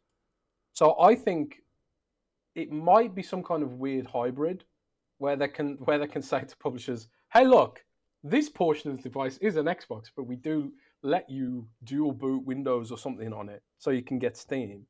Because I do think the future of the platform is probably the ability to sideload Steam. And Phil's hinted at that in the Polygon interview from January or February, I want to say.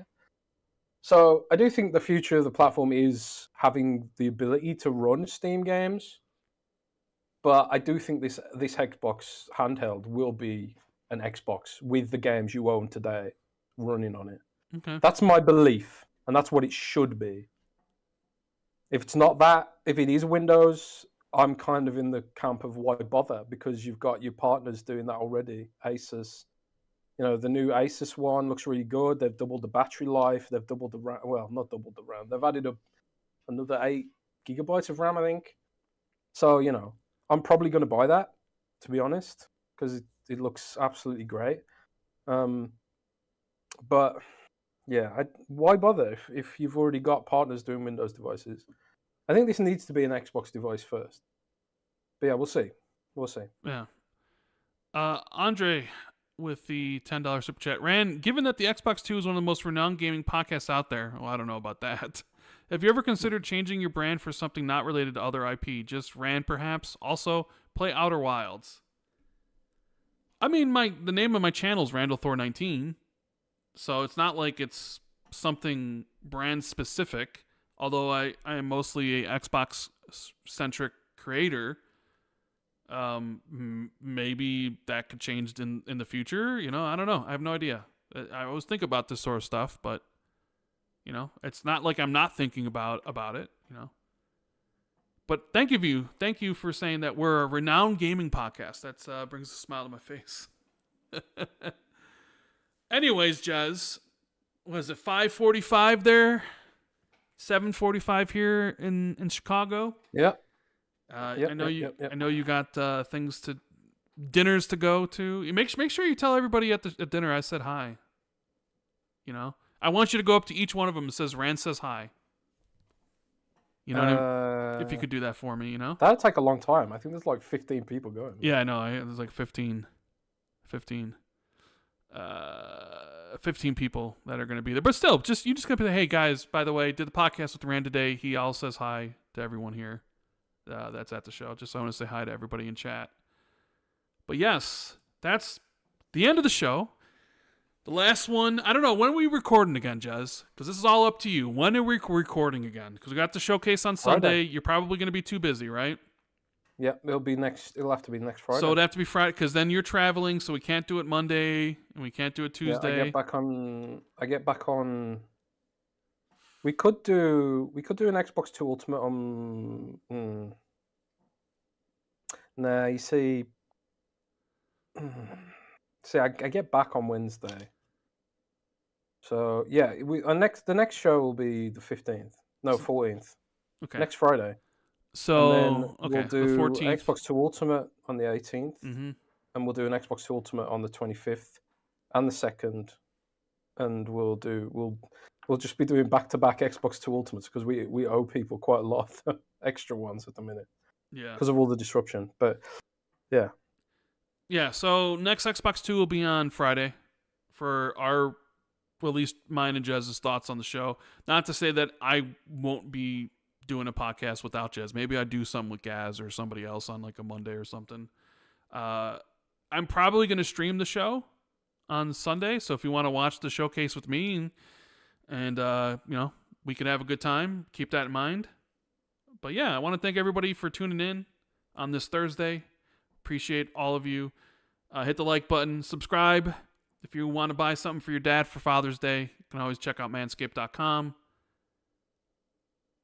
and use code XB2 to get 20% off and free shipping. Jez, I hope you have a great time down in LA with everybody. Yep. Be fun to hear what you say. Your adventures next week when we talk about all this sort of stuff. So. Yep. I wish you were here, man. But, mind how your back goes and do some squats, man. Yeah, I'm starting doing squats every day. Yeah. My back and my knees is so much stronger for it. Do some squats. Everyone should do squats. Yeah. All right, guys. Have a good rest of the weekend. Enjoy Summer Games Fest and the showcase. I'll see you on Sunday.